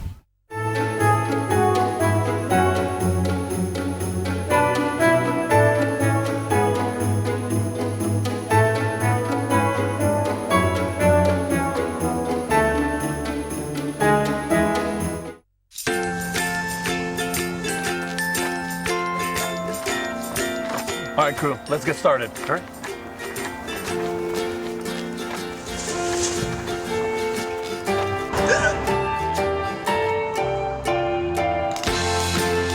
Don't ignore the law. You must call 811 at least 2 to 3 days before any digging project so you can avoid hitting our essential buried utilities. For digging projects big or small, make the call to 811. Honey, they're back. Come on!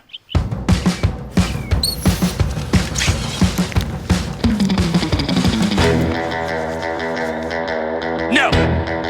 Get out of here! Get out of here! No more! That! A professional-grade lawn is going to attract attention. Simplicity Lawn Tractors. Hi, it's Tim Elrod from OEB Law, and it's that time of year again. From all of us at OEB Law, we would like to say thanks for letting us represent you in all your legal needs. Remember, be safe as you're traveling this holiday season, and if you need us, we'll be there to turn that wreck into a check. From all of us at OEB Law to all of you, Merry Christmas and a Happy New Year.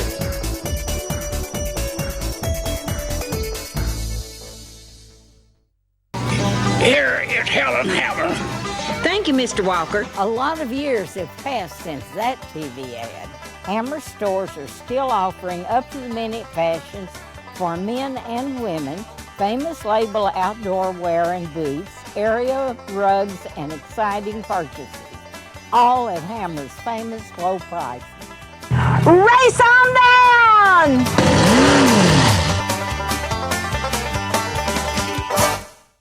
Again, I want to tell you that Rockwood Civitan is the sponsor of this group. We want to thank Planet Inc., Simply Bank, City of Rockwood, the Rockwood Civitan Club, and the Junior Civitan Club. And here we go. We have the Boy Scout Troop, number 106 from Rockwood.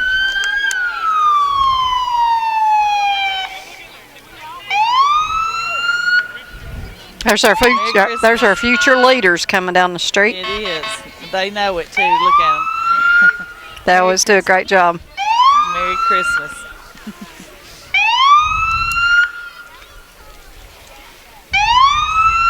And opening the parade is the City of Rockwood. Police vehicles. The sheriff, Roane County Sheriff, new car.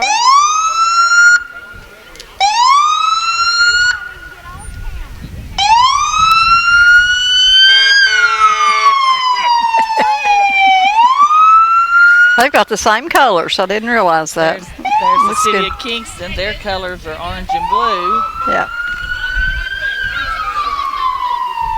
Cars look really nice. Cars are pretty. I hope I don't see one behind me. Thank you. We always want them when we need them. That's right. They're protecting our citizens. That's right. Here comes our own Senator Ken Yeager. I think he's been in every Christmas parade in every county. In 6 counties. Yes, in all 6 counties. Merry Christmas. Merry Christmas. Merry Christmas. There's our friend. Warm as toast, he says. It has gotten a little chilly out here.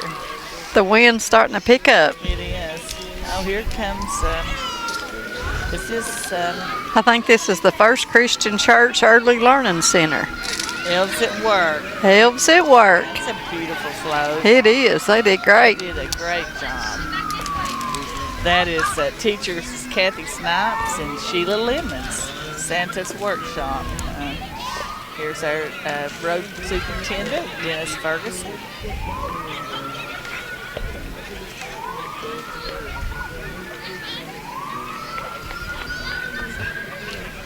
The kids love that train. I know it. Rockwood's a train town. It is. And the kids are all fascinated by the trains. Merry Christmas. Look at them. I know it. It's waving big. I want to ride. And here we have, I think they must still be with the First Christian Church. What do you think? Uh-huh.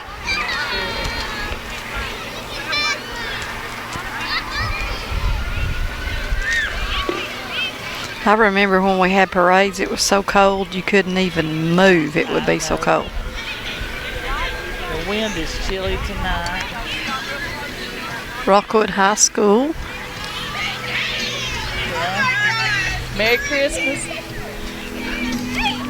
Rockwood High School, HOSA. I think that's one of their clubs. Yes. I think that was health, occupational services maybe. This is All-Star Promotions. All-Star Promotions. They have made them all matching sweat hoodies. Yeah. And they do a They look fine good. job with their campaign shirts. There's Mr. Gill. Yes. Merry Christmas. He produces quite a lot of beautiful things. Mm-hmm. This is H&R Block. We have them decorated with a float behind them with probably their employees on it. Known by their green colors. Yes. Fits right in at Rockwood. It does. Merry Christmas. And this was a new one this year. The Walmart pickup. Well, look at that. They're advertising where you can just do your order online and go up there and pick it up. Order groceries online. It's Yeah, and I very think some of our Rockwood citizens that work there are riding on the back. There you go. It's convenient for everybody. They're just trying to get the word out about their new service. And a lot of people are using it. Mm-hmm.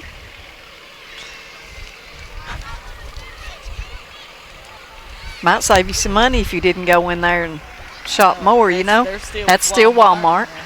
Now here we have Cook Trucking, topsoil, flat dirt, sand and gravel. Cook Trucking. Well, look at that cool bus, Becky. That would be a cool thing to go camping in. I know it. There's a snowman on the top. I think they made that from scratch for that purpose. I like that. Yeah, it's pretty cool. What Cook is that? Earl Cook. Earl. It says Earl Cook and the green bus. There you go. I think they made that whole bus just from scratch. Well, they can do about anything. Yep.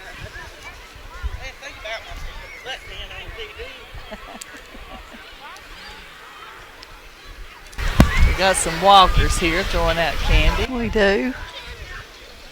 Oh, this looks like the Partridge Family, but it's Roane County Discovery Bus. How cool is that? Look at that. It is, and I think they take that to different schools and use it. That's very cool.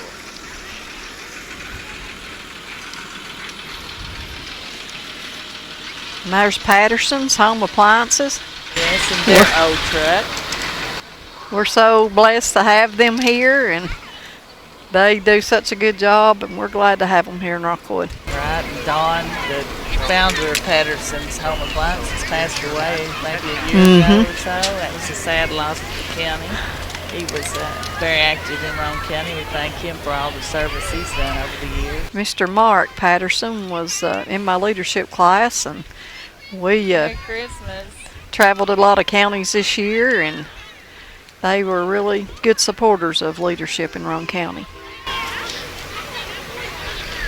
They have 2 vans and 2 vehicles. We're glad to have them here.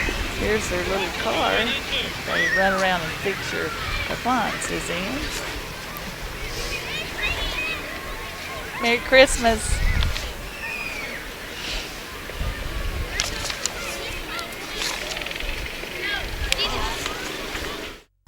Breaker, breaker, good buddy. We've just rolled in from Georgia with a truckload of throw rugs. That was back in my truck driving days, many years ago. Rugs are still rolling in from Georgia every month, featuring Oriental and contemporary area rugs, carpet-style throw rugs, and much more. All rugs are sold at the lowest prices possible. Find your rug at Hammer Stores. I am a Simplicity dealer. This business is my life, my career. If you need a new mower, I'll help you choose the model that will make your property look its very best, and even let you take a test drive. When it does need service, you can rely on my factory service training and genuine parts. Because I don't just sell products, I build relationships. I am a Simplicity dealer. S.L. Bowman & Sons, 524 North Front Street in Rockwood.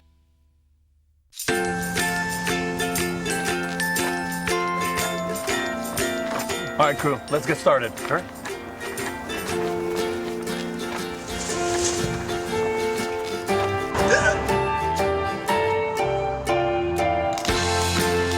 Don't ignore the law. You must call 811 at least 2 to 3 days before any digging project so you can avoid hitting our essential buried utilities. For digging projects big or small, make the call to 811. Hi, it's Tim Elrod from OEB Law, and it's that time of year again. From all of us at OEB Law, we would like to say thanks for letting us represent you in all your legal needs. Remember, be safe as you're traveling this holiday season, and if you need us, we'll be there to turn that wreck into a check. From all of us at OEB Law to all of you, Merry Christmas and a Happy New Year!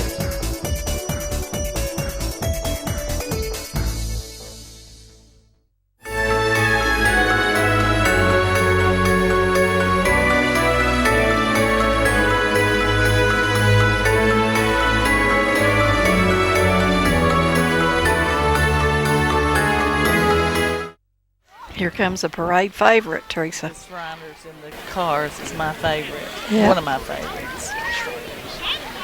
I love those little cars. That's one reason some of the kids want to come, is just for those little cars. Now, everybody wants one. Merry Christmas. Merry Christmas. What a great job they do. They do. Serving the county, and they drive that van taking people everywhere. Take kids to hospitals in other states, all for free. I know, I've passed them a lot. Here they come. Here they come. I love their little tricks. Come on now, let's see the Dodge. I like the Dodge cars.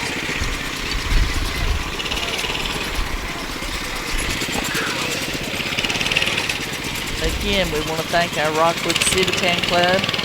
Many things that we do throughout the community. It's not just for Rowan County. We support Central Olympics program. We support Shoes for Soul, United Way. Here comes the tricks.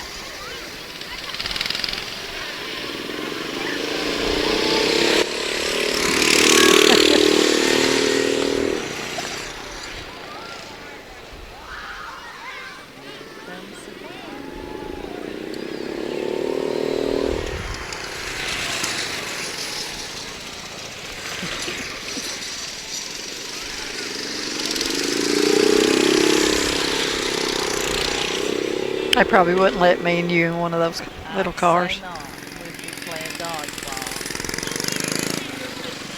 There's the van again.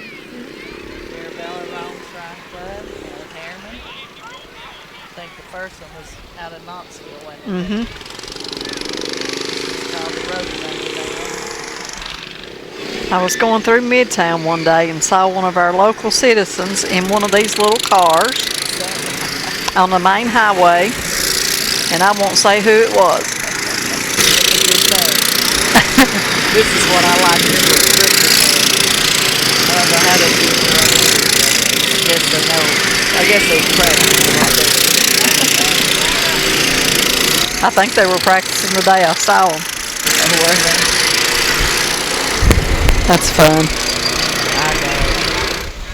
Here's some more Ron Corbella Roadsters.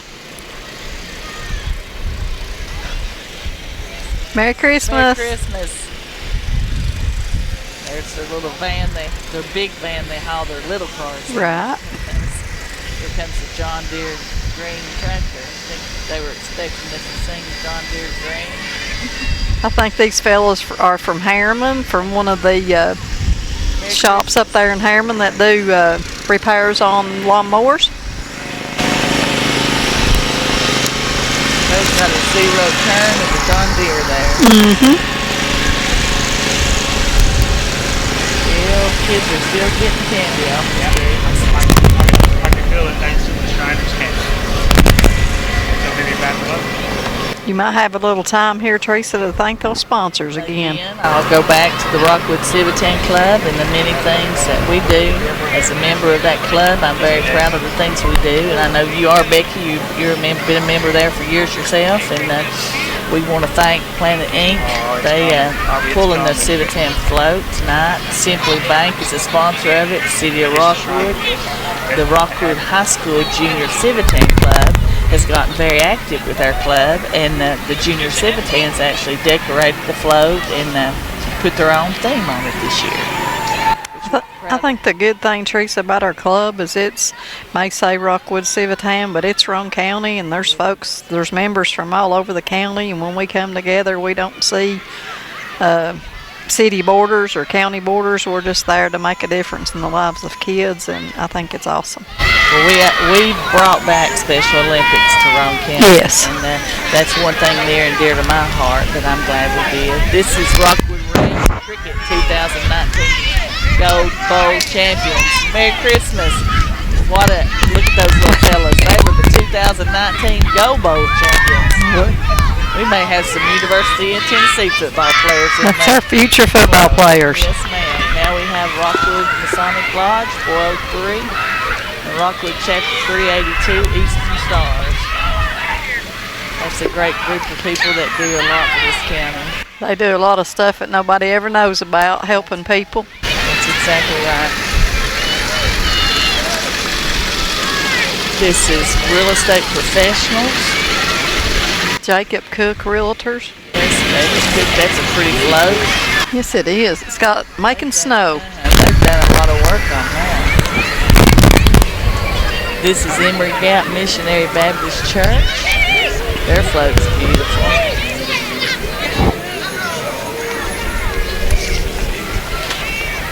I love it that people from all the different cities and all over the county go to all of the parades. Right, I like it too.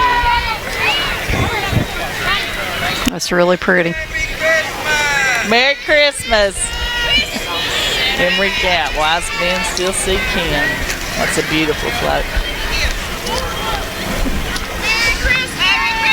We have another four-wheeler.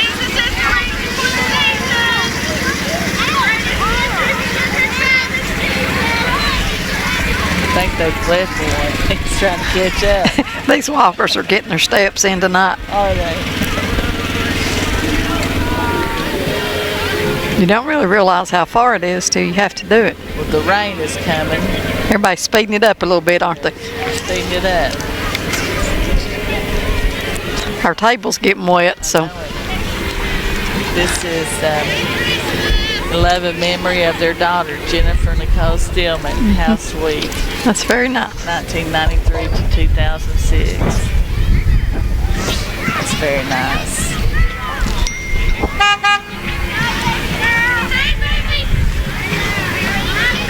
And here's the little girl that I have a bunch of information about. So I'm going to tell you about her. Minnie Miss Cosmos. She is the, yes, Skylar Brunell. And she's first grade at Ridgeview Elementary.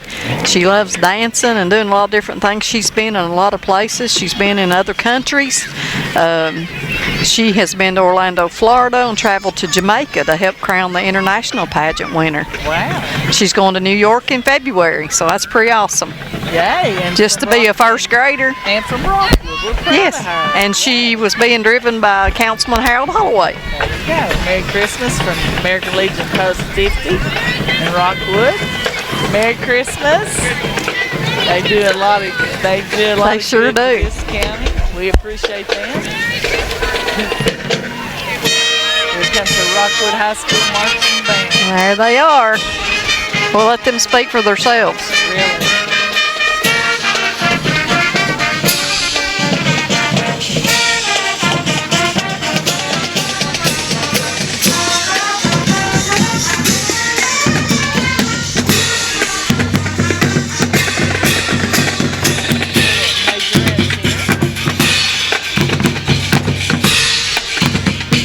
They're making me cold. Yeah, they are me too, but look how good they are. Yes, they are. They always have such a good band. And we have Tri-County Auto and Truck Parts from Rockwood for all your auto and truck needs.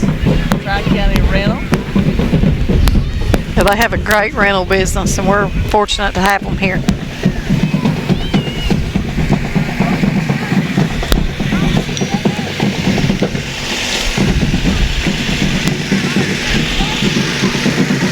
John Deere. Very well advertised and represented here tonight. That's right. And they're showing you the equipment that they rent. Yep.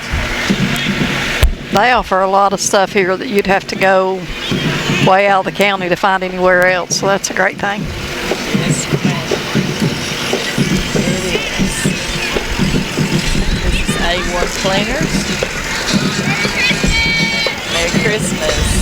Residential commercial boat. Mary Clausen that owns that. A1 Cleaners. I would assume that's a home cleaning service and business cleaning as well. Mm-hmm. It's a pretty float. It is. I love the cross on the back. Very pretty. Look at that little baby in there, that toboggan. How cute. She's waving at us. How cute is she? Parades are kind of a tradition. She'll probably remember this when she gets a little bigger. Keep doing it every year. Right. Not sure who they are with. They are Westel Baptist. Okay, good deal. Westel Baptist. That's a pretty sight. Here's their van. Yes, here's that. Up on the mountain.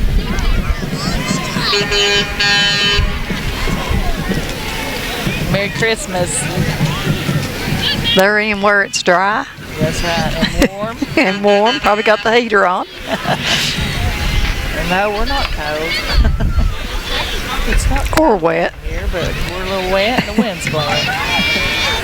There's a truck all decorated up. That's pretty. That is Farmer's Market from Rockwood. Open Saturday and Sunday on South Chamberlain Avenue for all your vegetable needs. Comes a big truck. Loaded down with lots of folks. Look at that. Santa's on there too. Look at that. Jeff Cobb.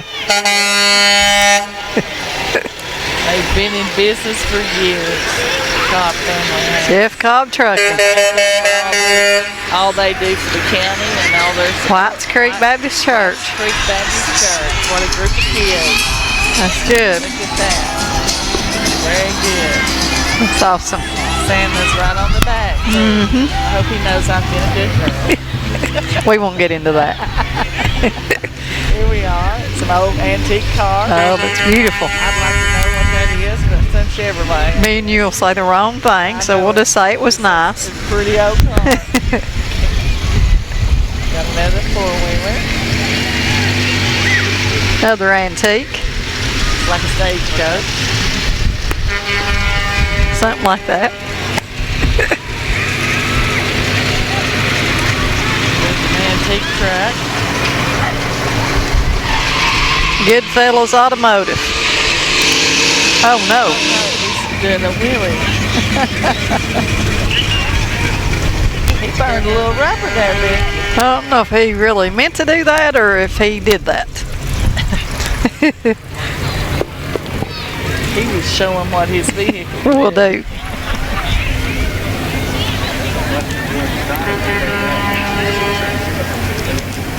This is Oak Leaf Lodge, 49.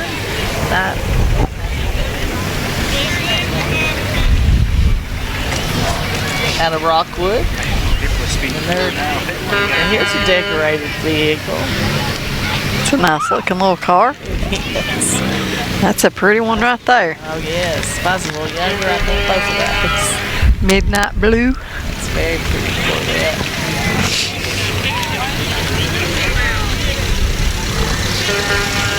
Has it got an animal? I didn't know if it was a child or a couple. I think it's a couple little dogs. That's what it looks like. Yeah. It's Victorian Square. Victorian Square is a great place that we're glad to have here in Rockwood that serves so many people, and they do such a great job. They do. They have good food down there. They used to meet down there. I think the Rotary Club still meets. Uh-huh.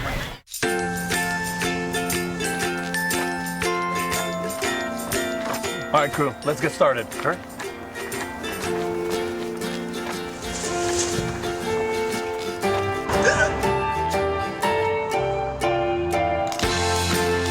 Don't ignore the law. You must call 811 at least 2 to 3 days before any digging project so you can avoid hitting our essential buried utilities. For digging projects big or small, make the call to 811.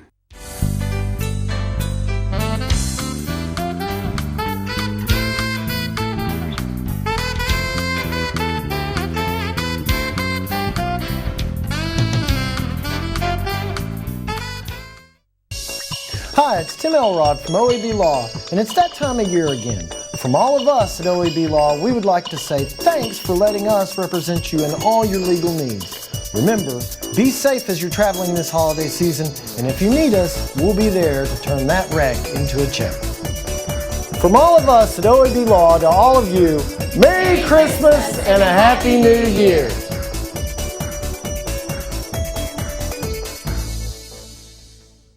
Make this spring all about enjoying the experience. When you ride on your new Ferris commercial mower featuring patented suspension technology, you'll have more than freshly manicured grass. You'll experience productivity and comfort like never before. And because you won't be slowing down for those rough spots, you'll mow more lawn in less time. Ferris, experience suspension. Sell Bowman & Son, 524 North Front Street in Rockwood.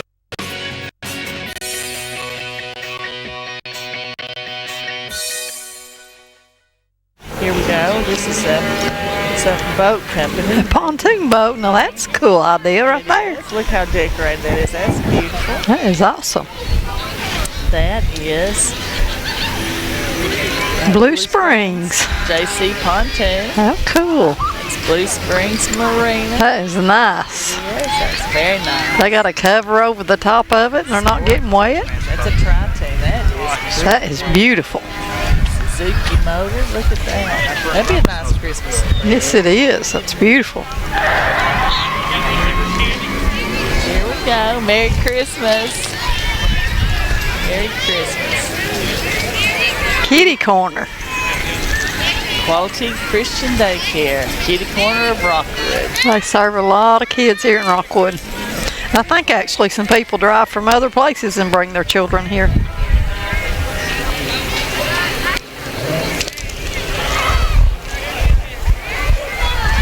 If you've never been to Blue Springs Marina Restaurant, the Crow's Nest, everybody should try that. That's on the water on River Road, and it is really good. Yes, it is, and it's usually really crowded. Yes, it is. That's a good sign that it's great food. That's right. Merry Christmas. Merry Christmas. That's okay. That's a Cash Express. Express or yes. Excuse me. Sorry. No credit check, so they'll loan you money for Christmas if you need it. Your Service Master, planning and restoration, good service for Rome County, locally owned. They take care of water damage, fire damage, smoke.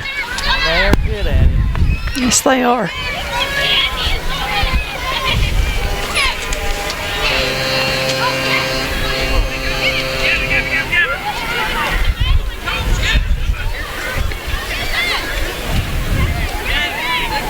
Looks like another big truck headed our way, giving people time to get this candy. Yep, there's a whole bunch right out here in front of us. They're throwing it to us, but we can't get up and get it. No, I don't need it.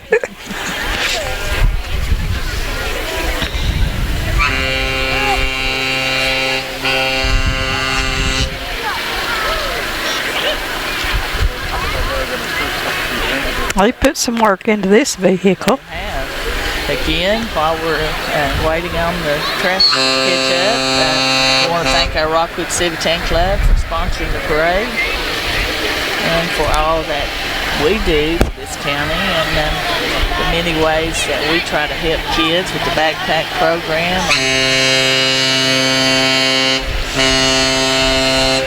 Now that is one nice job right there. That is. Somebody has done some work. That's Ghostins out of Harriman. Ghostins Wrecker Service. 882-1785 if you have any trouble tonight. Call Ghostins Wrecker Service. That's a good looking record. I hope nobody needs that. They did a great job. They did put some work in there. Mm-hmm.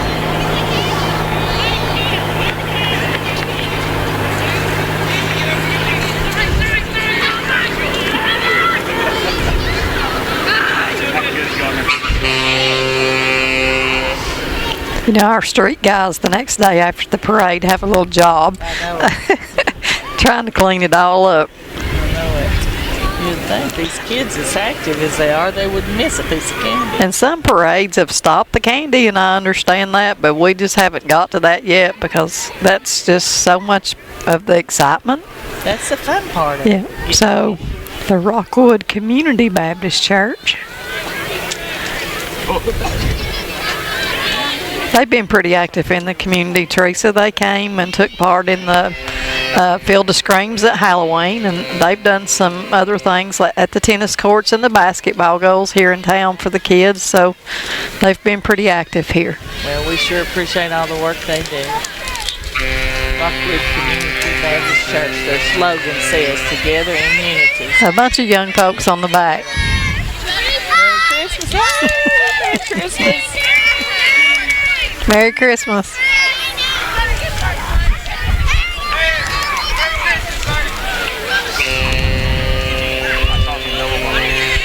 And the wind continues to pick up. I know it, and the rain is coming down. Rockwood Community, that's their van, Rockwood Community Baptist Church van. I'm sure they fill that. There's a little one. They fill that up on Sunday morning with people they pick up and bring them to church.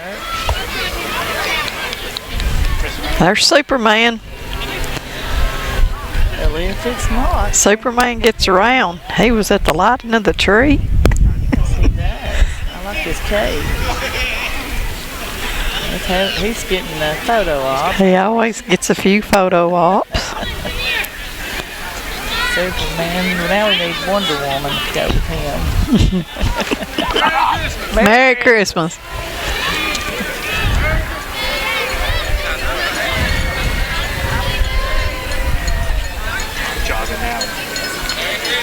These guys are getting their running in, keeping up with the van. Got a little energy going. There we go. Merry Christmas. That's the Michael Dunn Center. Michael Dunn Santa Party Bus. Is that not Happy Holidays? They're having a fun time. Party bus.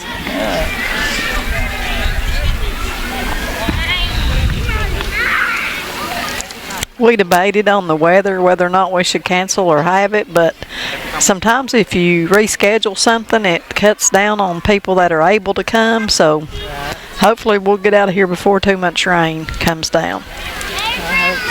I know I won't melt. I've been wet before, so. I hate to see these little ones I know get wet. That's the thing.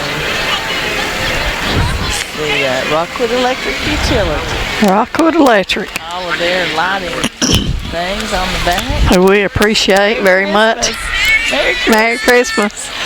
Yes, Merry Christmas. Yes, they keep us all warm and cool, and they are working all hours of the night when we're all in the we're home safe, complaining. Merry Christmas. Merry Christmas. We'll be home safe, complaining about our heating and air being off, and they're out risking their lives to make sure that we're okay. That's right. Here comes the horses. We do have them in this parade. There's a little one. Yes, that's a miniature horse. Those are very popular.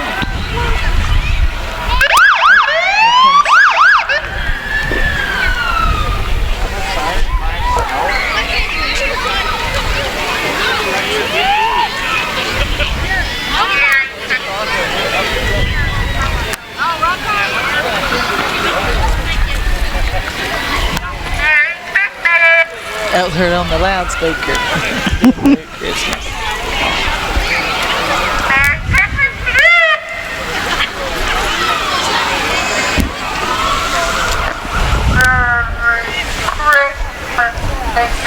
There's the Rescue Squad, which is another organization that protects our citizens. Does a lot of good for this county. Big Rescue Squad vehicle. Here comes the motorized water vehicles. Thank them for their service and what all they do to protect our citizens and us. When we're out having fun on the water, they're out making sure that we're safe. They have another nice vehicle. Merry Christmas. And all those guys and girls volunteer their time, Teresa. I know it. They don't get paid. And they're dedicated. They work hard for us. That's right. Here's Cameron Fire and Rescue. Their big new fire truck. That's beautiful. It is. I love seeing these new fire trucks. I'll be bragging on ours here in a few minutes, but all of us have really got some nice fire. And we help each other. That's the truth. Us and Harriman are on automatic aid, and we automatically go, and then we do mutual aid with the others. And there's Cumberland County. They're all the way down here yep. to Crossville, and their fire department 61.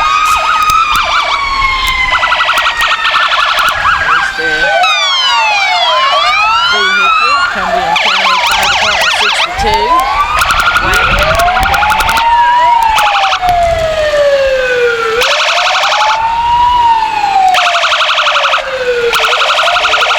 This is West Rome County. This is your outside the rural area of Rockwood Volunteer Fire Department. Those are all a group of volunteers that get paid to fly. They dedicate a lot of hours for free.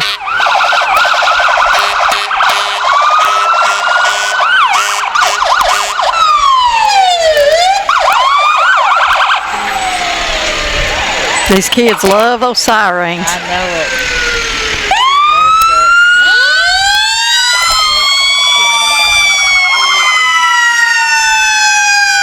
There's Kingston.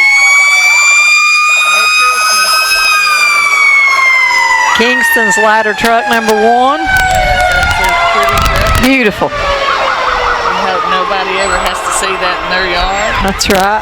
But we got it if they need it. That's right. There's wildlife resources. TWRA. I got a good helper there in the door. Oh no, there's a train. That always scares me when there's a train.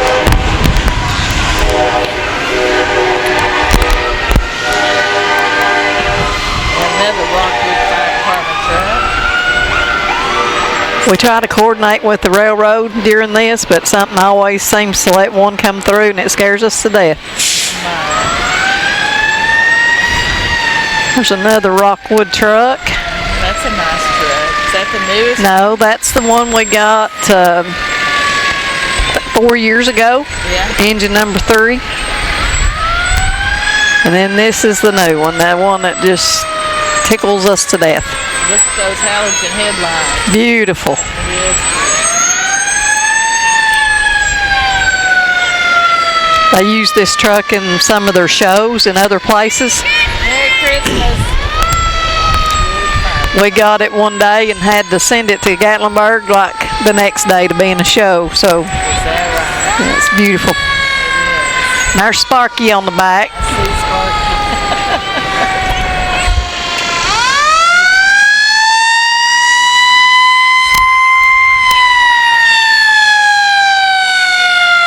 And here comes Santa Claus.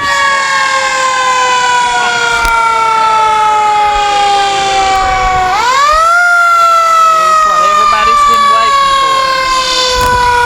Santa.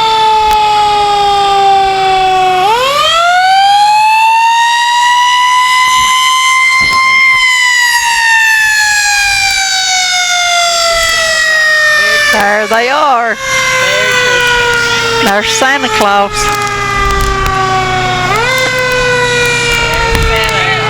That's what everybody's waiting on. Yes, it is. Well, on behalf of BBB and the Rockwood Civitan Group that sponsored this, they were first in the on the float. The first elf was their theme, so we appreciate all their sponsorship that made this happen tonight. And on behalf of Rockwood Civitan and Planet Inc. and Simply Bank and the Rockwood Junior Civitan that decorated the float, we want to say thank you and Merry Christmas. It's been a great night and the rain's coming and we're done. We're all safe. Great job, Teresa. Thank you, Becky, and I appreciate you joining me. Thank you. Merry Christmas. Merry Christmas. 1952. That's the year Hammers opened the first store in East Tennessee. Now there are 5 stores and there's always something new. Like in Hammers' popular ladies boutique department, you'll find the lowest price possible on new arrivals every week. Find similar deals in the men's department and the expanded rug department. Plus, special purchases always offer surprise savings. You never know what you'll find next at Hammers. Innovation is what allowed us to reach for the stars. And now, to reach for the ignition without changing your oil for what feels like forever. Introducing Oil Guard, a Ferris exclusive. This innovative Vanguard oil system lets you go 5 times longer between oil changes. Along with Ferris's patented suspension system, you'll cut faster, mow longer, and reduce maintenance. S.L. Bowman & Sons, 524 North Front Street in Rockwood.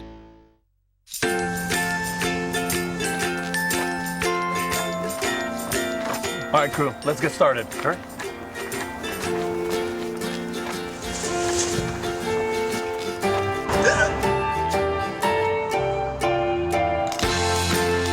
Don't ignore the law. You must call 811 at least 2 to 3 days before any digging project so you can avoid hitting our essential buried utilities. For digging projects big or small, make the call to 811.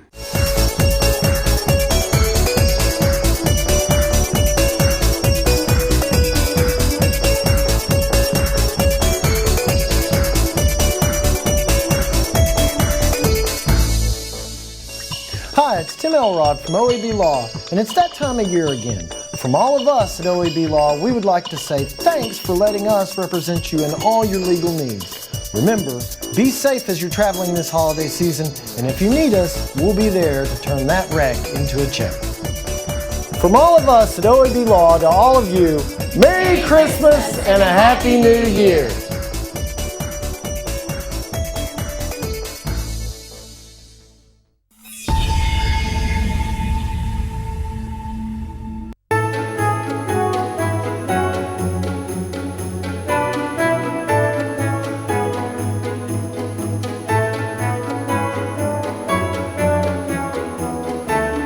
Hello friends, welcome to Oliver Springs, Tennessee. It's a beautiful Saturday night, it's a clear night, it's a little cool but not too cold, and it's a perfect night for a Christmas parade, and guess what? That's exactly what we're going to have. This is the 2019 Oliver Springs Christmas Parade. I'm Robbie Underwood and I'm your host this evening, so just kick back and enjoy the Oliver Springs Christmas Parade. Honey, they're back. Come on.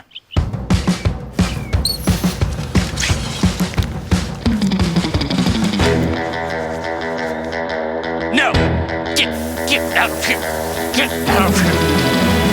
No more. Pat. A professional-grade lawn is going to attract attention. Simplicity Lawn Tractors. Hi, it's Tim Elrod from OEB Law, and it's that time of year again. From all of us at OEB Law, we would like to say thanks for letting us represent you in all your legal needs. Remember, be safe as you're traveling this holiday season, and if you need us, we'll be there to turn that wreck into a check. From all of us at OEB Law to all of you, Merry Christmas and a Happy New Year.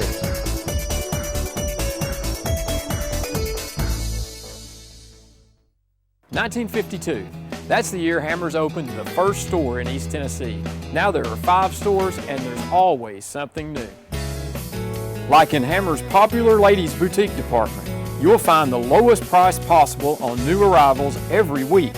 Find similar deals in the men's department and the expanded rug department. Plus, special purchases always offer surprise savings. You never know what you'll find next at Hammers. And folks, I hear the sirens. I believe the 2019 Oliver Springs Christmas Parade is officially underway. We're on Kingston Avenue, a historical drag here in Oliver Springs. This used to be Main Street in essence back before 1938. They put the new Highway 61 through in 1938, and that was actually the last request of the statesman Harvey H. Hanna, who was from Oliver Springs, and he made a request to the governor of Tennessee asking him to finish the Highway 61. So this, when it's called Kingston Avenue, it really was that. It was the route to Kingston back before 1938. And tonight is the route of our Christmas parade, so I can't wait to see what this year offers. Some of our float builders in years past have actually gotten very creative, so we'll see what they've done this year. In years past, they've graded these floats. I think they are still doing that. They have judges that are, in fact, I know they are because I was asked to be a judge, and I told them I couldn't do that because I was narrating the parade for you fine people. Enforcement coming down the street, and they're actually not chasing anybody down Kingston Avenue. We honor our policemen, our firefighters, all the people that work so hard to make this a good and safe place to live.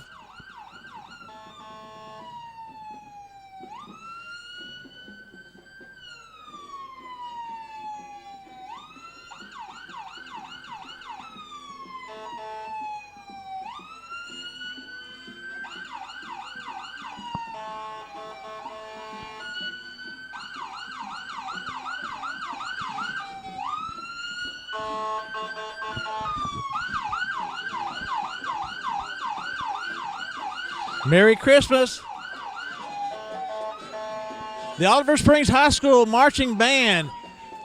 I tell you what, I saw these guys on a BBB halftime performance here a few weeks back, and I was blown away at just how technically proficient they were.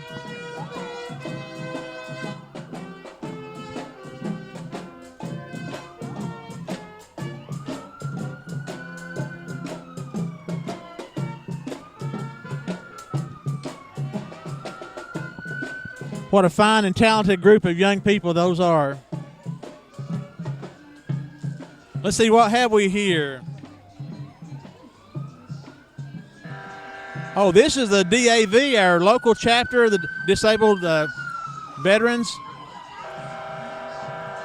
The work they do here and around the town and the community, the area for the disabled veterans is just remarkable. American Legion, Post 112. Merry Christmas.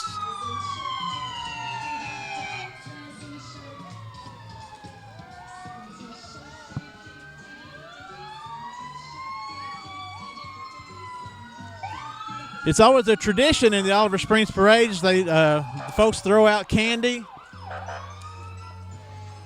We really try to watch the young folks as they go out to get it.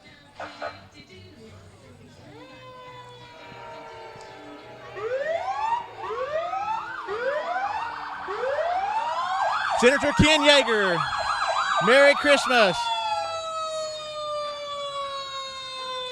I could speak for a long time about what Senator Yeager does for the town of Oliver Springs.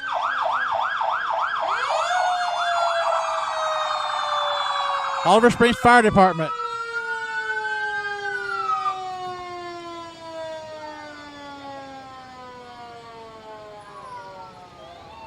Merry Christmas. The kids love the fire trucks. They love the sirens. Sometimes the adults not quite so much so, but in my case, I guess it's Arrested Development because I still love them.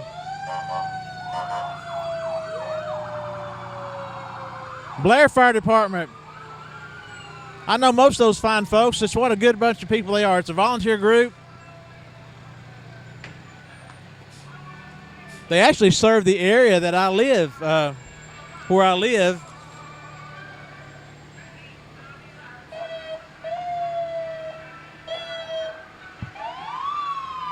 Marlow Fire Department out toward Clinton.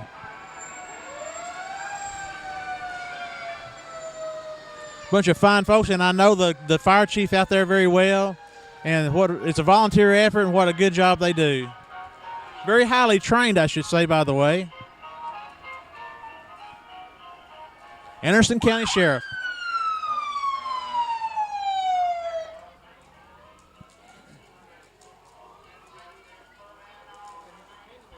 Merry Christmas.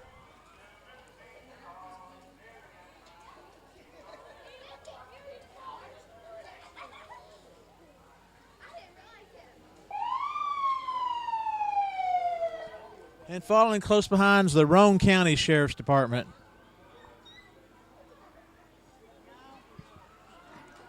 Getting back to Senator Yeager, I was talking about him earlier, and the fire trucks came by, and I couldn't say what I meant to say. It's remarkable what Senator Yeager has done for the town of Oliver Springs. And in fact, here in front of the Historical Society building, of which I am a part, Senator Yeager has just been very much a champion for us and helped us out in so many ways. And he and his wife, which of course Melinda, which is an Oliver Springs lady. I started to say girl. She was raised up around this area, went to school in Oliver Springs, and together they are champions for our town.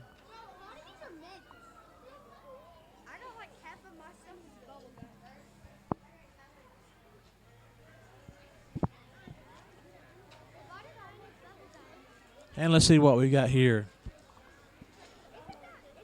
If y'all see me dashing out here for a Tootsie Roll Pop here in just a second, just pay it no mind. Oh, there's Preacher Robbie Leach for the Beach Park Church. Merry Christmas. Fine, thank you. Oh, what a good bunch of people. They always have impressive entries in the Oliver Springs Christmas Parade. Merry Christmas. And what a beautiful float that is.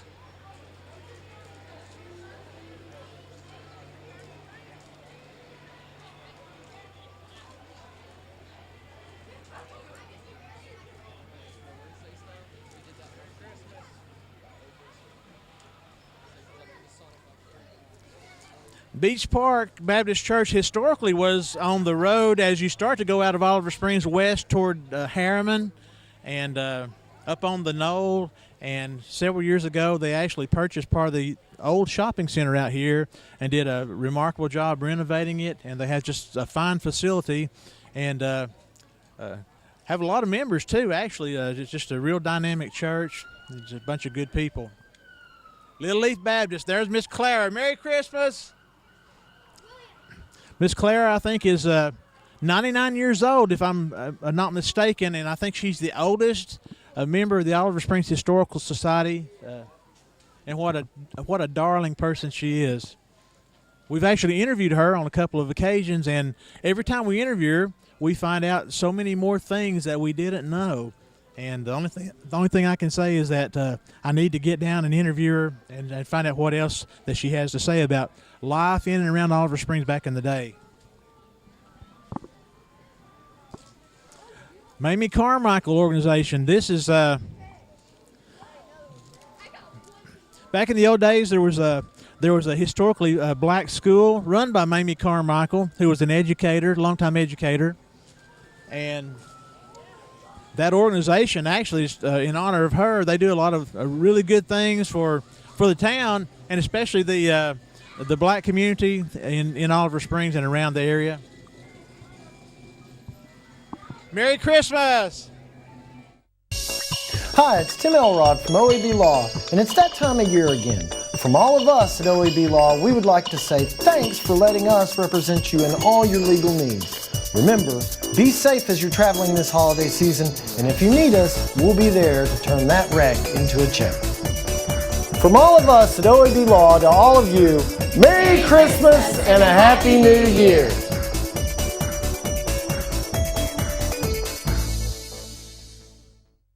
Innovation is what allowed us to reach for the stars. And now, to reach for the ignition without changing your oil for what feels like forever. Introducing Oil Guard, a Ferris exclusive. This innovative Vanguard oil system lets you go 5 times longer between oil changes. Along with Ferris's patented suspension system, you'll cut faster, mow longer, and reduce maintenance. S.L. Bowman & Sons, 524 North Front Street in Rockwood. Breaker, breaker, good buddy. We've just rolled in from Georgia with a truckload of throw rugs. That was back in my truck driving days, many years ago. Rugs are still rolling in from Georgia every month, featuring Oriental and contemporary area rugs, carpet-style throw rugs, and much more. All rugs are sold at the lowest prices possible. Find your rug at Hammer Stores.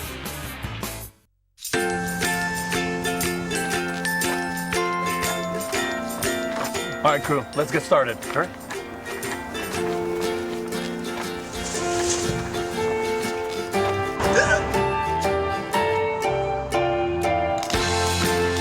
Don't ignore the law. You must call 811 at least 2 to 3 days before any digging project so you can avoid hitting our essential buried utilities. For digging projects big or small, make the call to 811. I actually know these people. They're friends of mine. I won't call them by name, but we love the classic cars when they come through.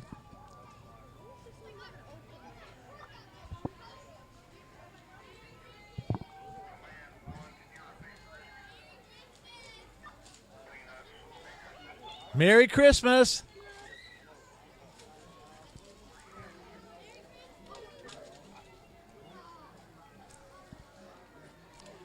Dylan, as hard as we work, you think they would bring us a Tootsie Roll Pop or something like that? There's just no rest for the weary.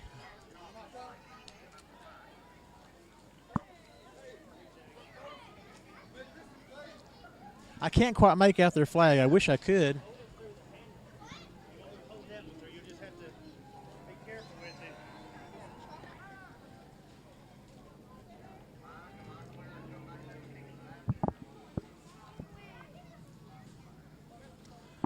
Dennis Ferguson, Road Superintendent for Roane County. And he also has done a lot of good for Oliver Springs. Folks in the Historical Society love him.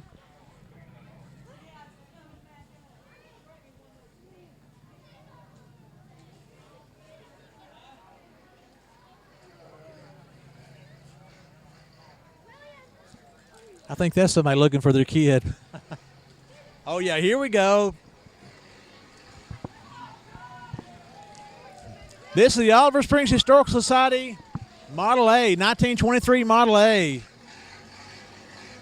Driven by Cecil Crow, the erstwhile mayor of Oliver Springs. I'll tell you a funny story about our car. It was donated to us by the Smith family, by Dr. Jim Smith, who was born and raised here in Oliver Springs, went out to Middle West Tennessee and had a very successful medical practice out there for years before he passed away. He donated us that car, and we're so proud of it. It's a 1923, but it has a 1-gallon gas tank, so we have to fill it up about 3 times during the parade route, keep it from running out of gas. Merry Christmas!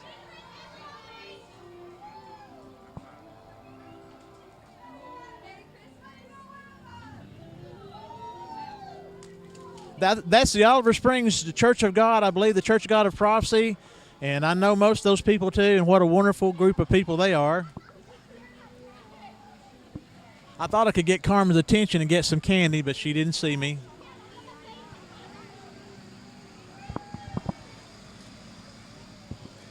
Windrock Park, okay.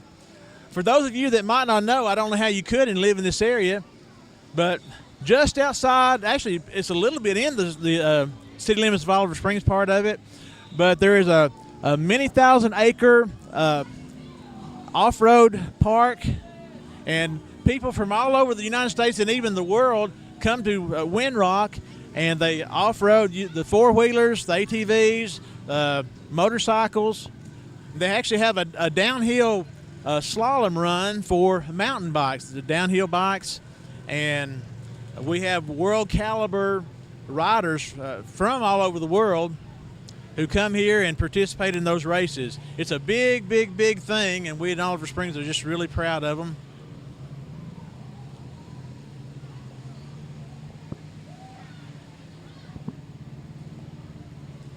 Some of these folks also recognize from the mountain rescue team that they often, bunch of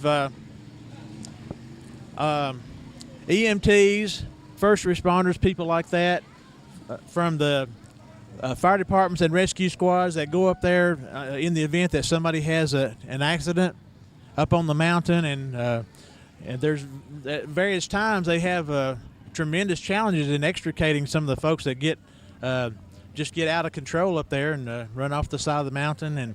And what a fine group of people they are that are volunteering to go up there and assist and rescue people who are injured up there. Of course, Windrock back in the day, in 1904, the big Windrock mine opened up, the Drift Mouth number 1, as they call it, Frostbottom Baptist Church. It's a lovely little float. Merry Christmas.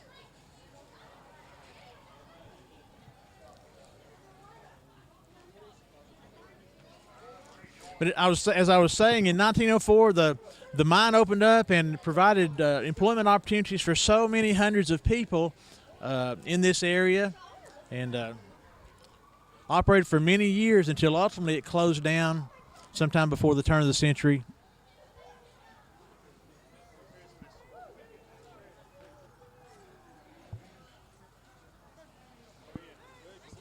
Dylan, I think I'm standing too far away from the curb. That's why I'm not getting any candy over here.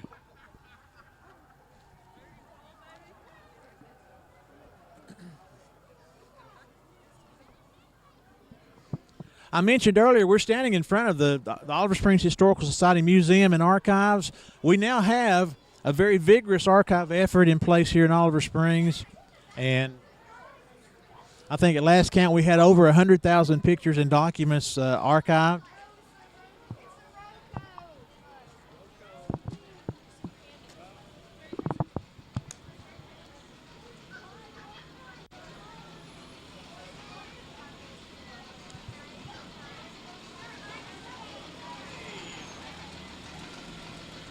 Roco Discovery Bus. And the skaters.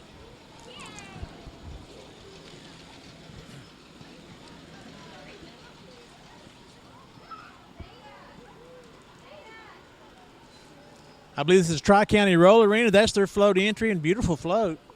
And if I had $1 for every hour I had spent skating out there over the years, just a wonderful facility.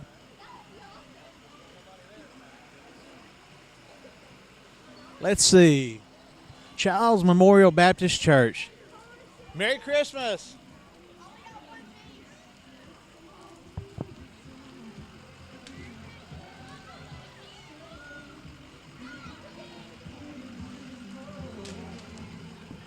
Oh, they got the good stuff here.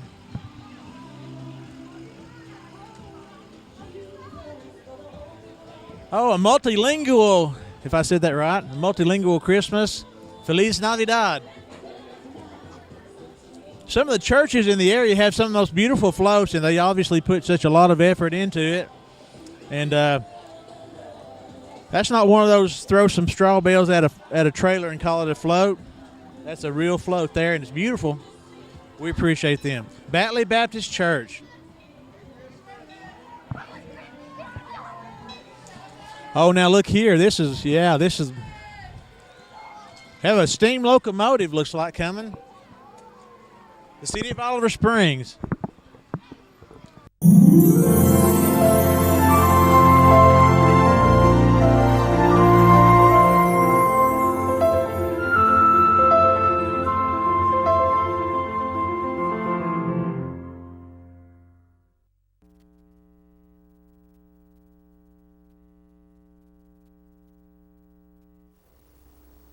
Serving Anderson